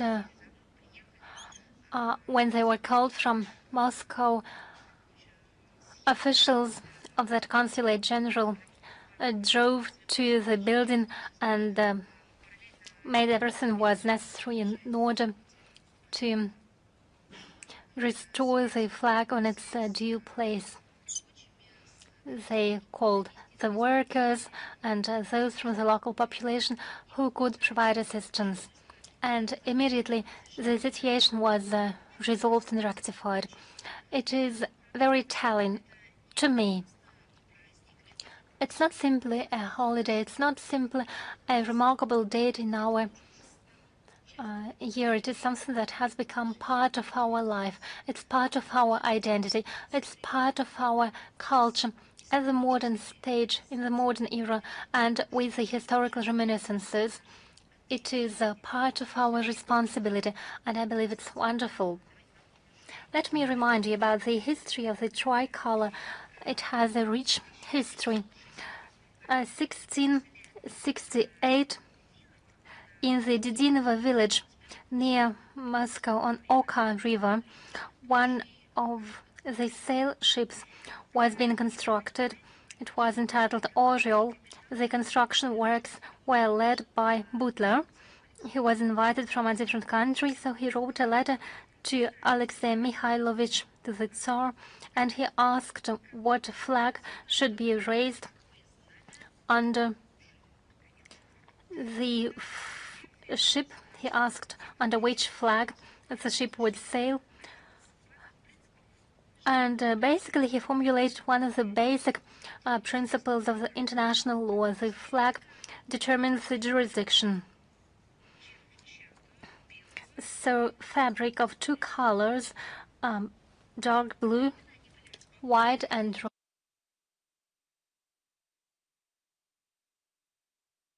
in what order these three colors were put in the flag, because it never reached its destination. This fabric never reached its destination, but nonetheless the flag survived and has become the national symbol. The tricolor, as we're used to see it, is composed of the three strips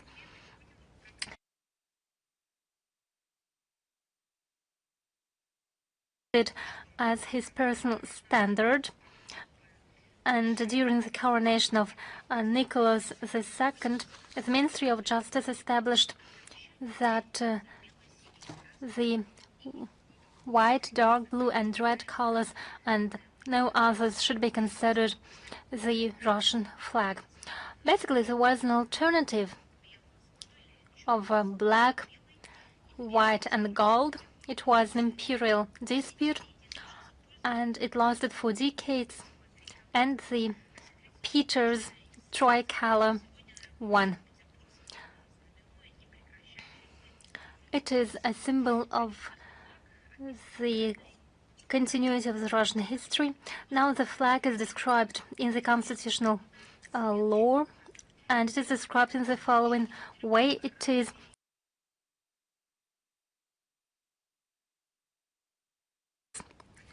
and the altitude of width of the flag to its length is 2 to 3. There is no official interpretation, and it's quite wise because interpretation lives in the souls of the people. There are lots of interpretation, and it's great. And I suggest that you formulate your own interpretation of these colors. Now, today, our military raised the tricolor over the liberated villages and towns. At the space station, it is equally present at polar stations, at submarines, on the roofs of the schools from Kaliningrad to Vladivostok, everywhere.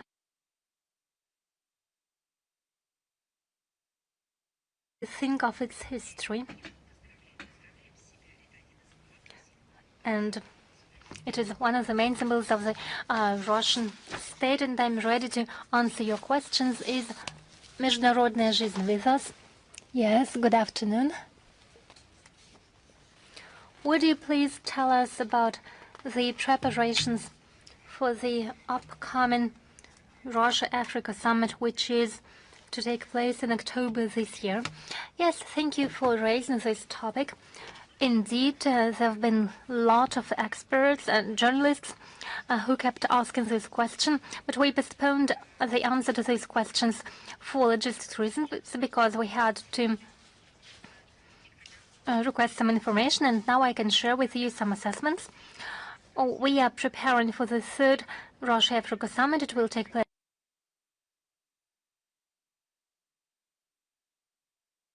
Heads of state and government of all African countries are invited, as well as heads of executive bodies and of regional integration structures of the continent. Due to the mutual interest in enhancing trade and investment cooperation, we intend to focus the agenda on economic issues. In this field, we have a vast potential which hasn't been tapped in full so far. As priority topics, we will also discuss cooperation in the field of peaceful use of nuclear energy, development of independent pay-in systems, food security, digitalization, and artificial intelligence. On the margins, there will be an economic and humanitarian forum, thematic sessions, and an exhibition. Participants will discuss strengthening Russian-African ties in the field of agriculture, healthcare, and education, as well as scientific and technical and cultural cooperation. We expect a solid package of intergovernmental documents and commercial contracts to be signed on the margins, and we note with satisfaction the interest of our partners for the upcoming event. It is for sure many African capitals have already confirmed their participation and will send representatives delegations to Moscow, including heads of civil bodies and businessmen. And there is no doubt the third Russia-Africa summit will be organized at the top level and will give a strong impetus to further development of Russian-African partnership in all fields. And we will necessarily inform you of future events. So please follow official announcements. Thank you so much. Is Sinhua with us?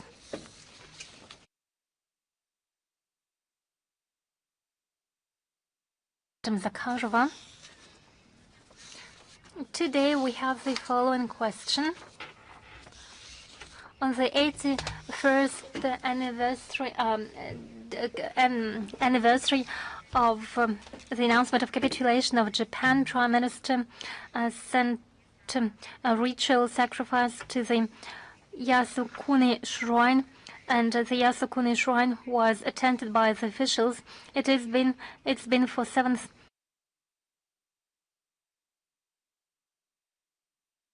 on this day. How would the Russian side comment on these activities? What real risks does this outright glorification of aggressive history bear, and it is a challenge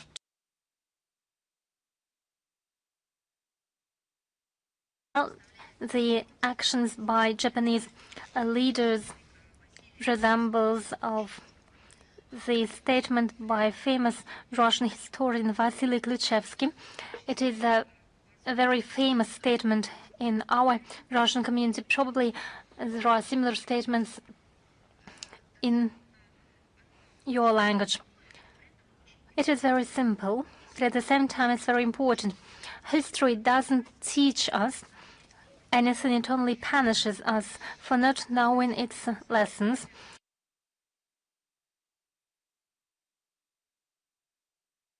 Instead of recognizing the responsibility for launching aggression in Asia and in the Pacific region and presenting excuses to those peoples who suffered in neighboring countries and reaffirming commitment to pacifist provisions of their own constitution, official Tokyo promotes the policy of remilitarization and whitewashing its own crimes of the military times. It reconsiders the principles of the main law of the country and intensifies discussions of the revision of 3 non-nuclear principles.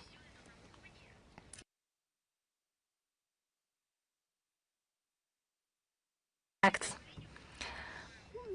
We see this policy in the statement of Prime Minister Sanae Takaichi and the ceremony of the day of the end of the war, and it's her ritual sacrifice for the Yasukuni Shrine, where they honor the A-class criminals condemned by the Tokyo Tribunal. We also see that the Ministry of Defense, Koizumi, visited the shrine, as well as heads of the Liberal Democratic Party.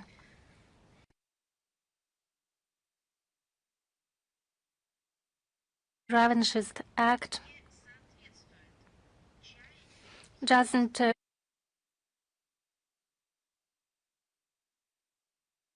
sentiments of the people. I'm quite sure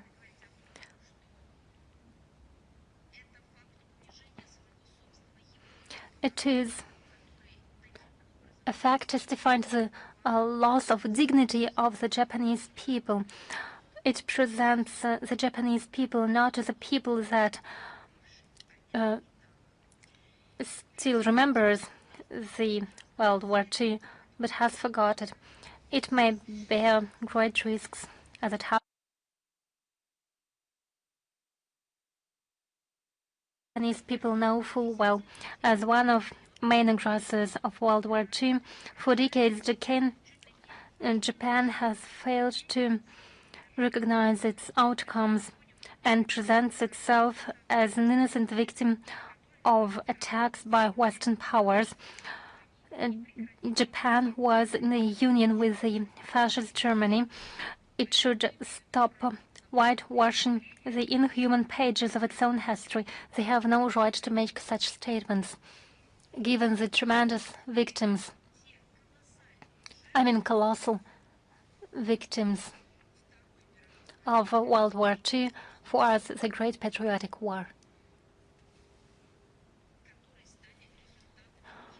which were a result of their terrible aggression and militarist policy.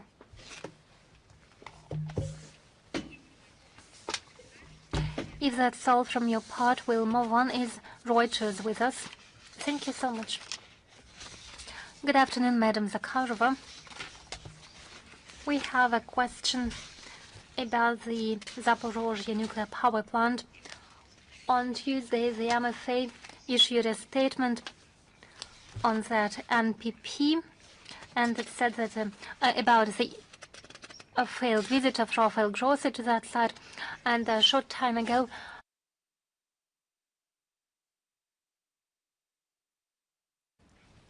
commented on the explosion at the bus stop. How would you comment on it?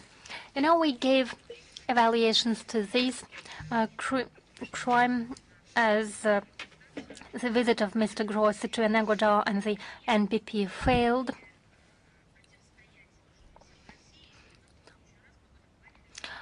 Ukraine is not able to stop our military activities, and Ukraine's regime attacked our civilian infrastructure. The situation on the battlefield is terrible for them, and so on and so forth. A strike against the facility near the power plant is another attempt to put under threat the physical security, the safety.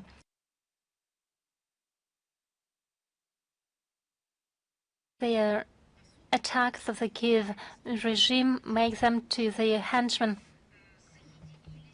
of the Kiev regime, and they bear full responsibility for the attacks committed by the Kiev regime. This night, the Zaporozhye NPP lost external energy sources, and it was linked to the reserve diesel generators. Have you heard anything from London and Brussels, Rome or Madrid? Have you heard any statements in Washington or in Tokyo? No. Why? Don't they understand what the consequences could be? Don't they understand that consequences will be tangible not only in Eastern or Central Europe? The consequences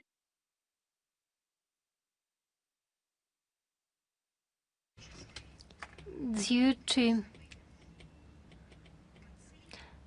the terrorist infection of the Kiev leadership. It feels the support of the West. The equipment worked the way it should have. There are no problems. The team maintains the power units. Radiation level is normal. I'd like to congratulate our workers in the sphere on their professional holiday, and to express my appreciation and to say thank you to them for their work, given the fact that they are constantly attacked by the Ukrainian armed forces. Thank you, Madam Zakharova. If that is it, let's move on. Lenturu, are you with us? Yes, Madam Zakharova. We have two questions about the USSR. Question 1. It's about the statement of Vladimir Zelensky on August 3rd. He said that the presence of Ukraine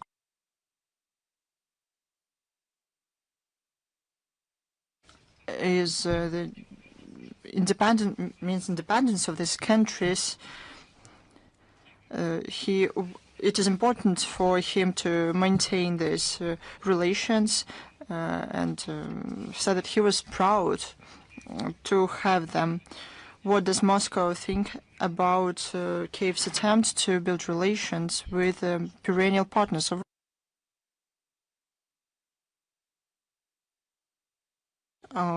games with and flirting with the neo-Nazi regime in Ukraine? This is not only the position of the state institutions.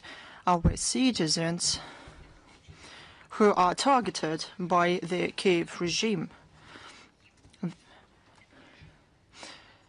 it understands the essence of the Kyiv regime, and Ukraine does not hide this essence.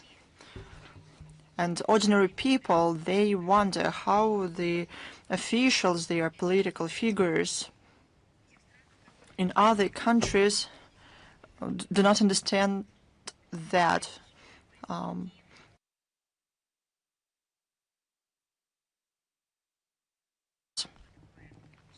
we condemn trips to Kiev. They kill Russian citizens, not only Russian citizens, for that matter, they have hold terrible ceremonies, and for the victory in the Great Patriotic War, millions of people gave their lives, and we don't understand why the representatives of the Ukrainian junta want to participate in politicized get-togethers, meetings, and to give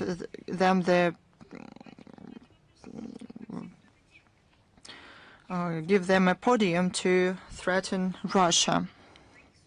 But this should be left on their conscience. However, we won't do that. We will appeal to their conscience, but we won't pretend that we don't see any of it. They should be aware and realize what such a policy is fraught with in the context of relations with Russia.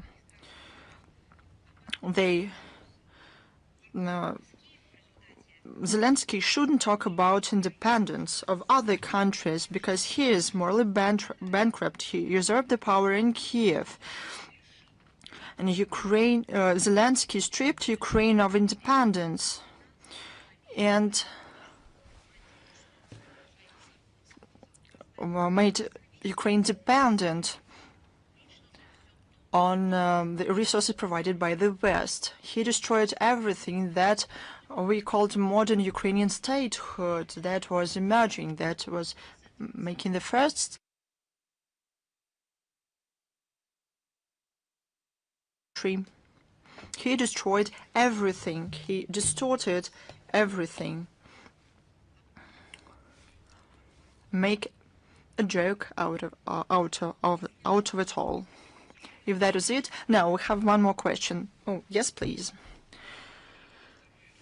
Question 2. It's also about the post-Soviet space. Tbilisi plans to restore diplomatic relations with Russia in the nearest future and to sign an agreement on about not applying force in Abkhazia. Does Moscow know anything about it? I cannot take this statement seriously. I don't know.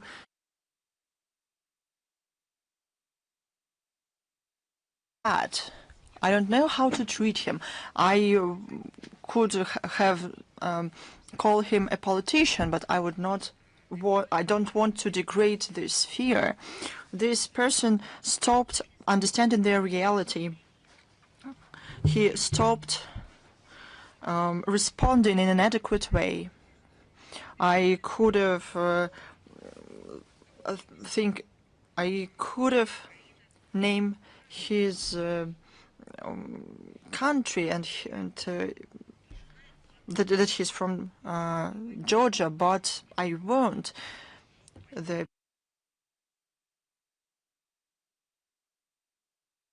In 2008, he started a bloodshed against South Ossetia and Russia peacekeepers, and the most important things against his own people, and he pretended that it was for the interest of his own people. His craziness, his political blindness,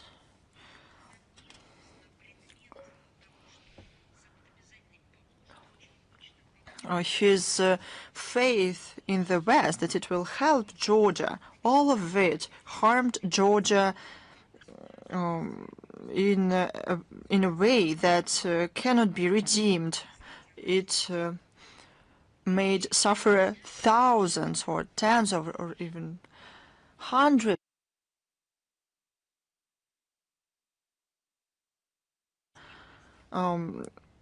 officials documents Georgian authorities expressed their opinion about him last year. This person has nothing to do with interaction between Russia and Georgia. He wants to remind about himself by all means available to him. He wants to discredit the pragmatic policy of Georgia in relations with Russia. This cooperation brings tangible benefits to Tbilisi and ensures record rates of economic development in the country. The lack of diplomatic relations between Russia and Georgia, by the way, is also part of the tragic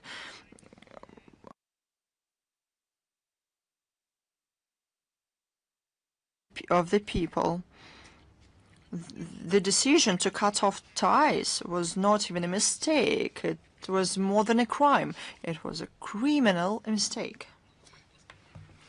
But as it was Tbilisi, well, I cannot say Tbilisi and mean the Georgian people. Saakashvili, he did that. He was the president of the country. That's why Georgia must be the initiator to restore the diplomatic relations with Russia. We're open to such an opportunity, but for now,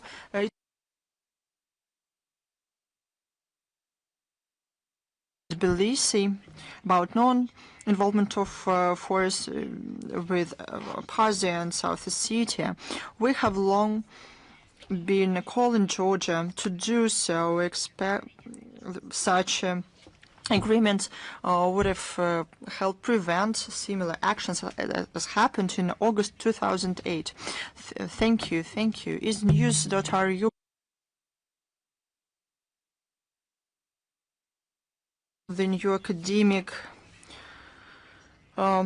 year? The Ministry of Education and Research in Moldova presented a draft plan of teaching for the subject titled History of Romanians and Global History for grades 4.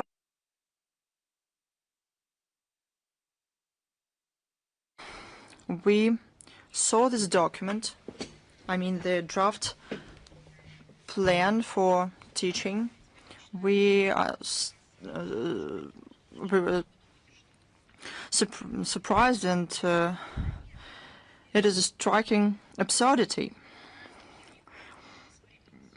The school children in Moldova now are going to study history of Romania from ancient times until modern times, and officials in Chisinau leave no opportunity for young people in Moldova to identify themselves as citizens of Moldova.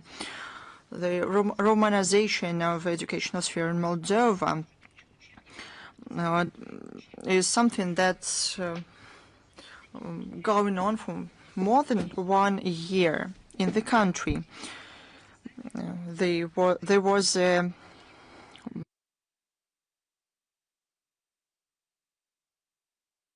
grade 12.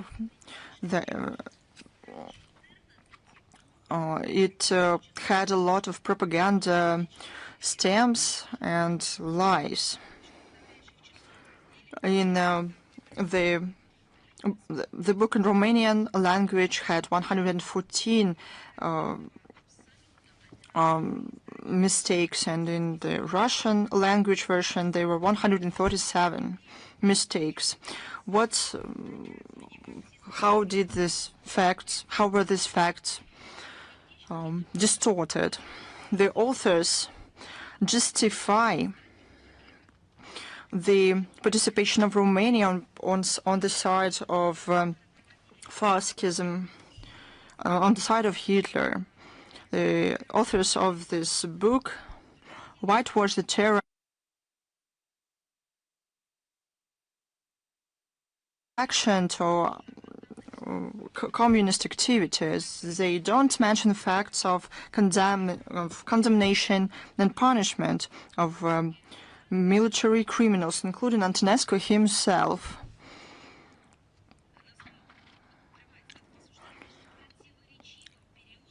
And one Romanian marshal, Gheorghe Buzatu, who was called by Antonescu himself, I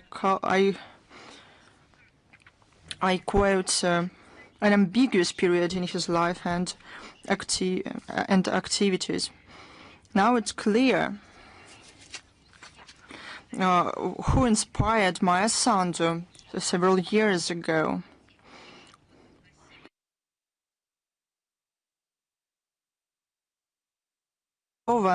Votes against the resolution of the UNGA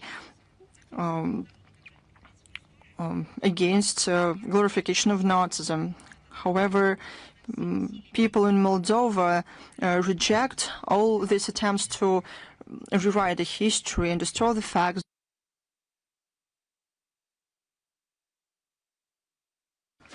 and moral values. I wonder if people in Moldova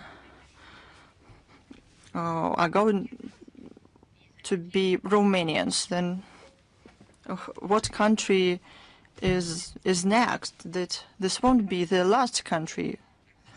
This is clear. If that is it, then we move forward. Is China's media corporation with us? Yes, Madam Zakharova. Kazan hosted the fourth international forum Sprouts Russia and China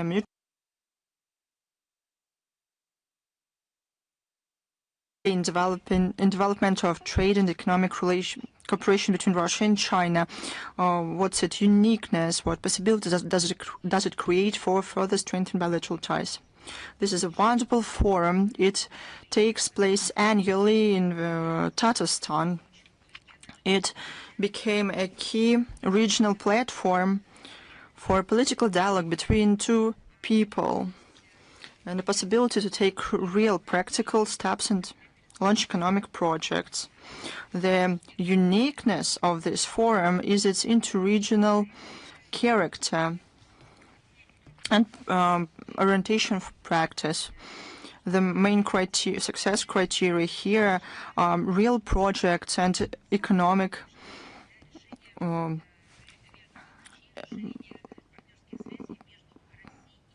effects. This year, the business program of the forum covers almost 20 tracks, including healthcare, agriculture, transport infrastructure, creative economy, and energy. In 2026-2027, there will be cross years between Russia and China in education. The agenda of the forum included events dedicated to educational initiatives. I'm sure that joint educational programs will contribute significantly. I mean, the concept itself, the implementation of these programs will contribute significantly to the training of specialists who will be in great demand in both countries. This forum is not only a platform for discussions. This is an effective mechanism that helps build new production chains, implement innovations, and shape sustainable mechanisms of economic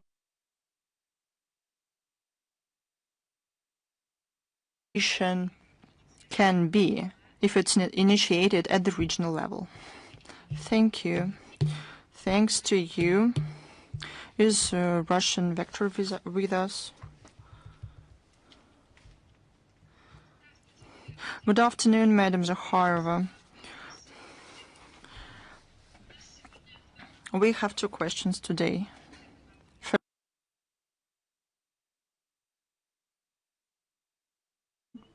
Putin's visit to island Iturup,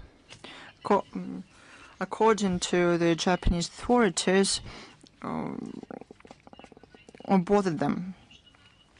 As a response, China called on Japan to comply with international order that was shaped following World War II. At the international level, outcomes of World War II is yet are being discussed again. The territory of Ukraine is part of the Soviet territory. Russia is the successor of the USSR.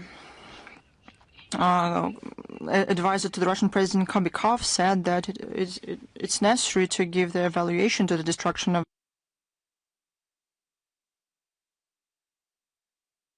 It's time to revoke independence of Ukraine. Foreign Minister Sergei Lavrov, in his statement of December 11, 2025, at the round table about the Ukrainian crisis, noted that Ukraine should return to out-of-bloc non-nuclear status. This is the foundation of their statehood. These principles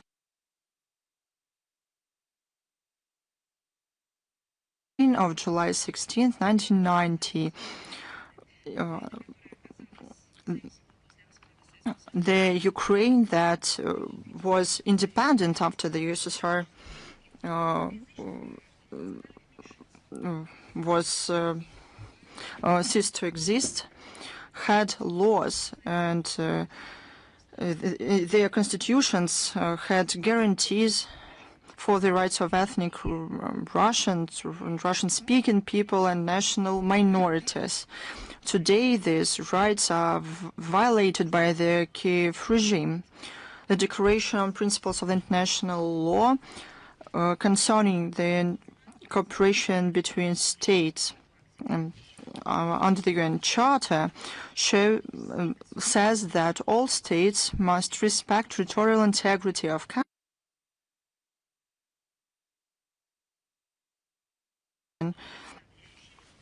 and that have governments that represents all the population living on that particular territory. It is clear that the Kiev regime does not meet these conditions. It's no doubt that under conditions and the circumstances when the rights of ethnic Russians are systematically and in a barbarian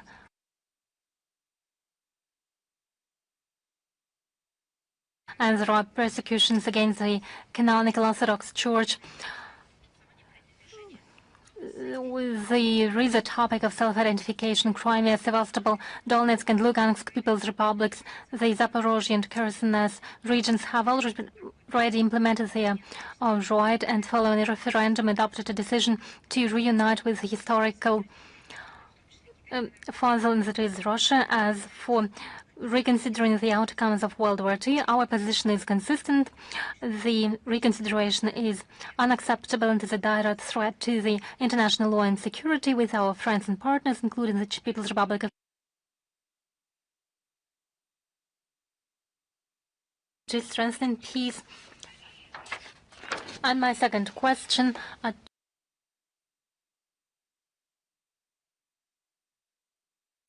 for the sake of enhancing his relations with Kim Jong-un, what do you think it is a weakness of Trump or another trick by Trump?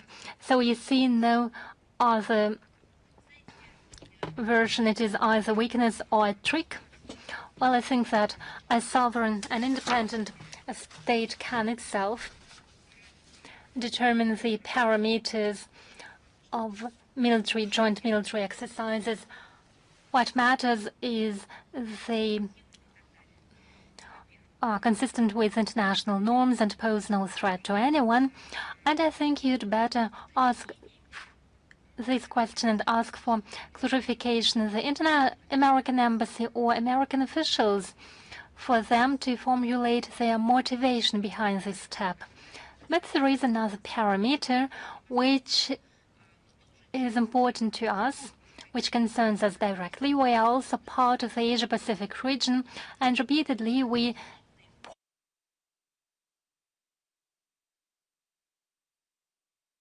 not at countering common threats such as piracy or international terrorism, or fight against natural disasters.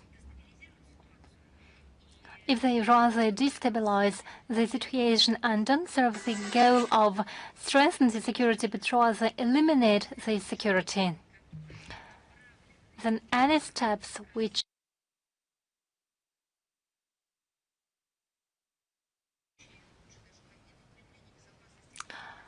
which aim at reducing the risk of an attack against security, we can only welcome such steps. And what is the motivation behind them? You'd better ask the US side for clarifications. Thank you so much. I thank you. Is the Tower News Agency with us?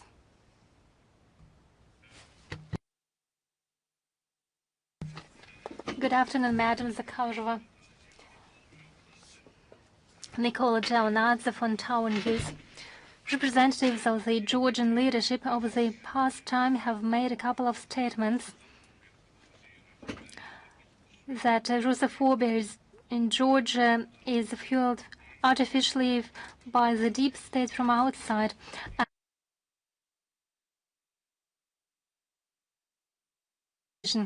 In the context of the statement of Georgian government, what do you think? Can fueling anti-Russian sentiments and public rhetoric against Russia prevent the development of trade and tourist ties of Georgia and Russia? While we repeatedly stressed the strong cultural ties which link Russia and Georgia, we uphold the same values and we have a common spiritual foundation which is not influenced by time and aggressive attacks from outside. There are intertwinings of historic faiths and cultural similarity, and despite political differences, despite the statements and actions by Saakashvili, we try to establish necessary conditions for enhancing bilateral cooperation and humanitarian ties with Georgia. Over the past years, a lot has been done in order to enhance transport ties and tourism. Our cooperation is growing, and in 2023, President Putin took the decision to reinstate direct air communication and abandon visa for short-term travels for Georgian citizens. In October 2020,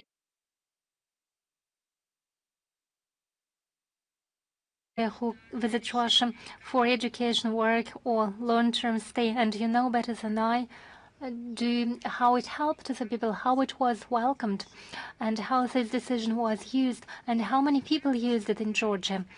As a result, contacts between people intensified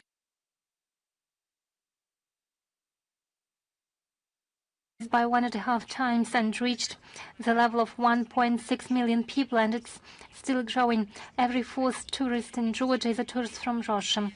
At the same time, there have been serious case incidents with Russian citizens in Georgia. It requires our particular attention and activities on the part of the Georgian authorities.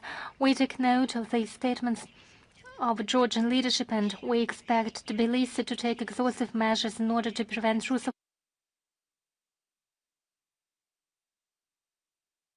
coming to Georgia. Anti-Russian sentiments and actions should be investigated, and those guilty brought to accountability. Elsewise, security of our citizens visiting Georgia for tourist or business purposes is our priority. This is a position of any state to protect its own citizens. Thank you. Is Anadolu with us? Yes, good afternoon, Madam Zakharova. We have one question today about the elections to the State Duma. Will foreign observers and representatives of international organizations be present, and if yes, then who exactly?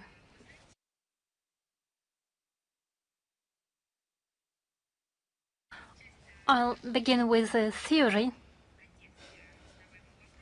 In the context of your question, I think it's important to speak about theory. International observation is one of the cornerstones in ensuring the legitimacy and transparency of any elections in Russia. We've always paid particularly attention to this topic, bearing in mind the peculiarities of our electoral system and our unique electoral technologies.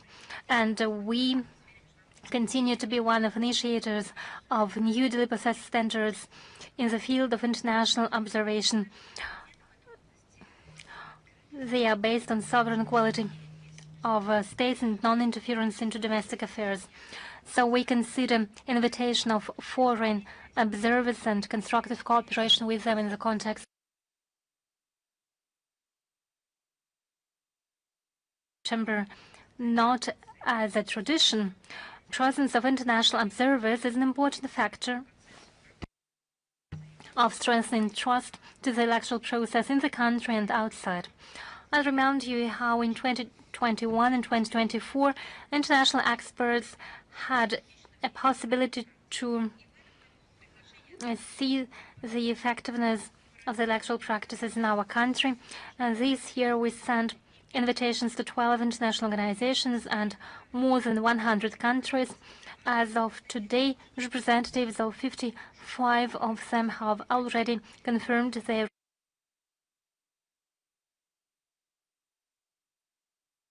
Shanghai Cooperation Organization, BRICS, ASEAN, Africa, Middle East, and Latin America. On the 12th of August, the first accreditation card was issued to Deputy Secretary General of the CIS, was issued to Mr. Nematov. He will head the observation mission of the Commonwealth of Independent States,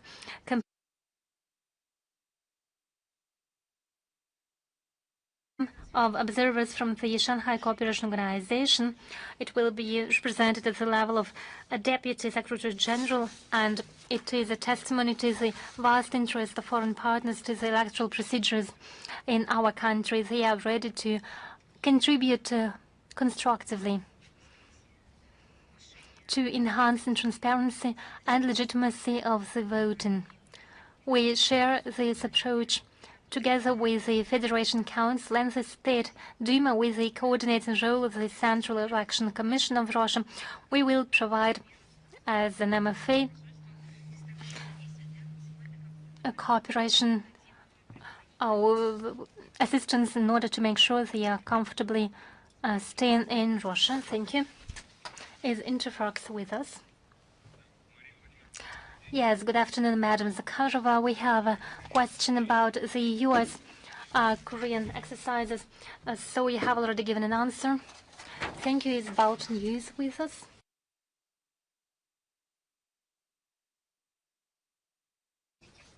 Latvian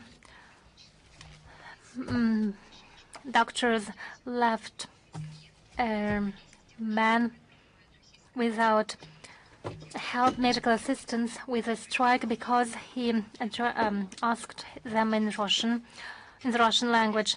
What is Russian diplomacy doing in order to record these facts? Are you going to highlight these incidents on international platforms? Well, what if this person addressed the medicals in a language of a South Asian state? What happened then?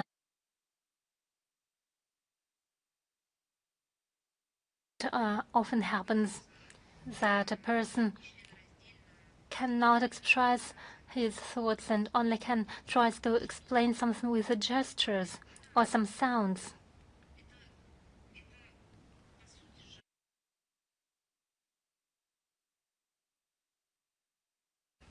Particularly in the context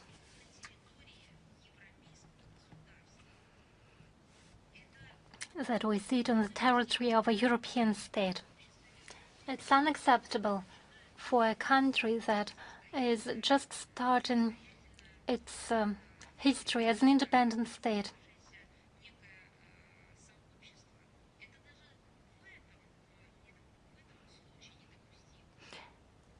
Even in that sense, it is inadmissible, unacceptable.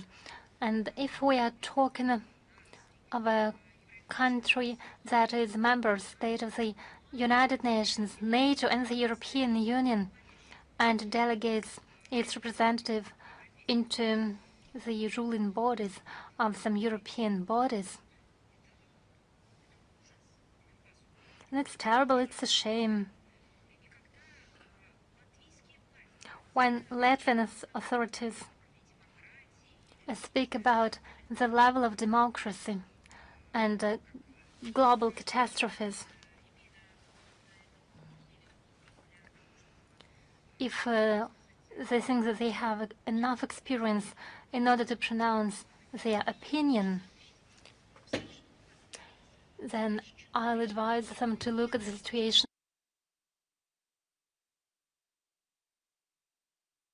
One case of inhuman steps of one particular individual. It is a result, it's just of one fruit because it got enough.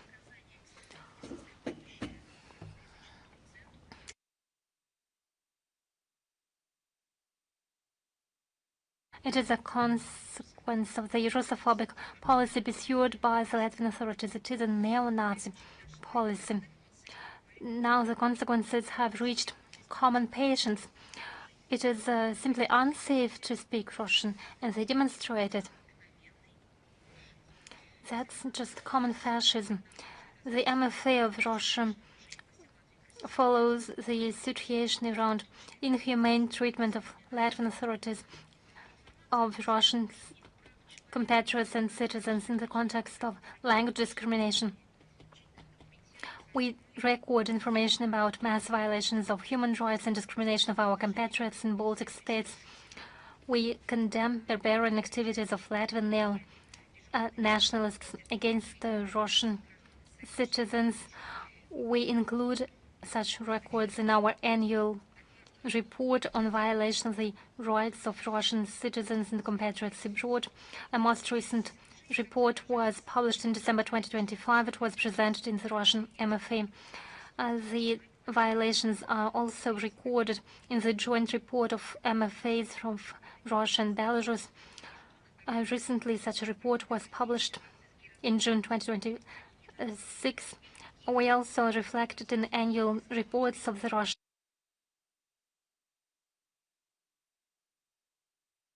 neo-Nazism and other manifestations fueling modern forms of racism, racial discrimination, xenophobia, and related intolerance. Given the systemic nature of discriminating steps of Latvian authorities and Latvian nationalists against Russian citizens and compatriots, we raise this issue at international platforms at the UN and OSCE. We demand a due reaction of human rights organizations. This case will be no exception. It won't be left without consequences. Russian MFA will continue taking steps in order to draw the attention of international community. Manifestation of neo-Nazism. Thank you so much.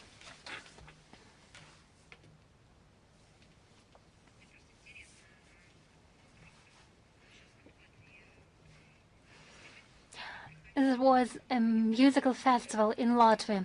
People came from different countries. I wonder, when they spoke other language than Latvian, didn't they provide service? Didn't they receive assistance at hotels, cafes, or somehow they were treated, they were accommodated in the hotels, they were sold water or food when they approached someone in a language other than Latvian? It is a hypocrisy. It's simple hypocrisy. But now it has a neo-Nazi nature. 80 years ago, neo-Nazis was on the rise in Latvia. Is Alma Yedin with us? Good afternoon, Madam Zakharova. We have one question. On the 9th of August, the Syrian MFA said it signed a memorandum of understanding, announced a signature of memorandum of understanding with Russia, which will be the new format of Russian presence and what will be the tasks of joint educational centers. We consider the signature of memorandum on the 9th of August between Russia and Syria on the functioning of joint logistics and education training centers in Khmeimim and Tartus as an important step aimed at enhancing bilateral cooperation in the military field and enhancing the legal framework for cooperation under the new conditions. We believe it will be based on the long-term experience of cooperation between our countries. A possible example is restoration of direct flights between Moscow and Damascus. The first flight took place on the 16th of August. Regular flights will be administered on Sundays. Thank you. Is apostольская жизнь.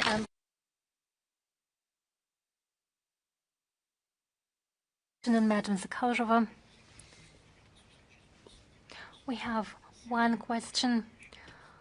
For many years, Serbia has been considered one of the closest partners of Russia in Europe. But after the visit of Zelensky to Belgrade and statements by President of Serbia, Vučić, about the territorial integrity of Ukraine and its way towards the EU, doesn't Moscow ask itself, is Belgrade still a partner? Wait. I see the lack of logic in your question. One cannot approximate Kiev. With Kiev, you can only sink to the bottom.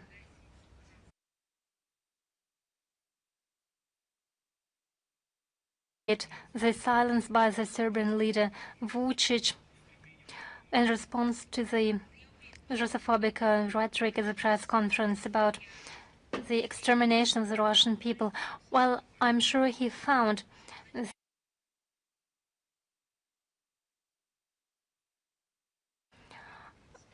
attitude of the Serbian people to such provocations. As to Zelensky's visit, I have talked quite enough about it today. Is Zvestia with us? Good afternoon, Madam Zakharova. We have one question today. Did the Russian MFA receive the response from the US and Turkey about the possible transfer of the US armaments to Ukraine through the Turkish territory? We indeed saw such an information in the media. It cites the documents published by the US Congress about plans to transfer a large a number of armaments and munitions to the Ukraine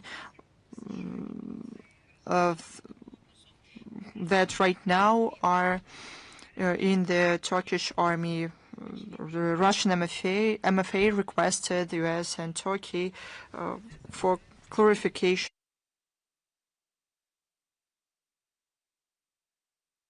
Expect to receive it soon. Is Golos Atechestvo with us?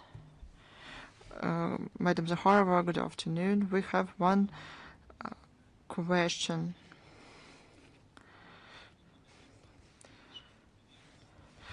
Finland supplied Ukraine with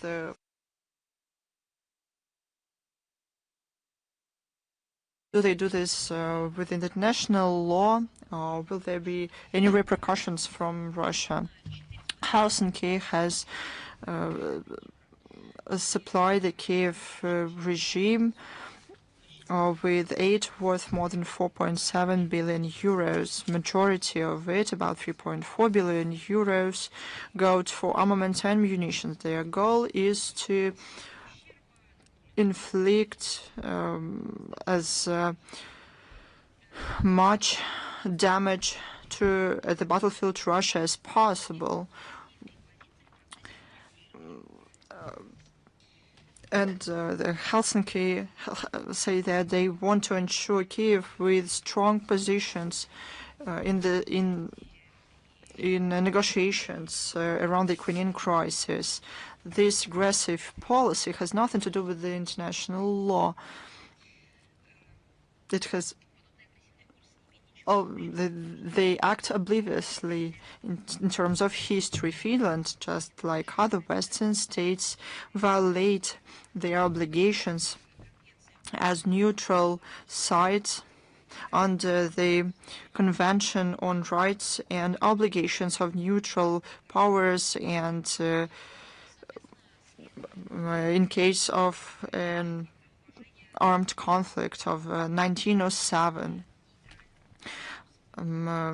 As a result, it cannot be respected by Russia as it could have been if it were neutral in this conflict. By providing large-scale assistance to Kiev, Helsinki is one step from becoming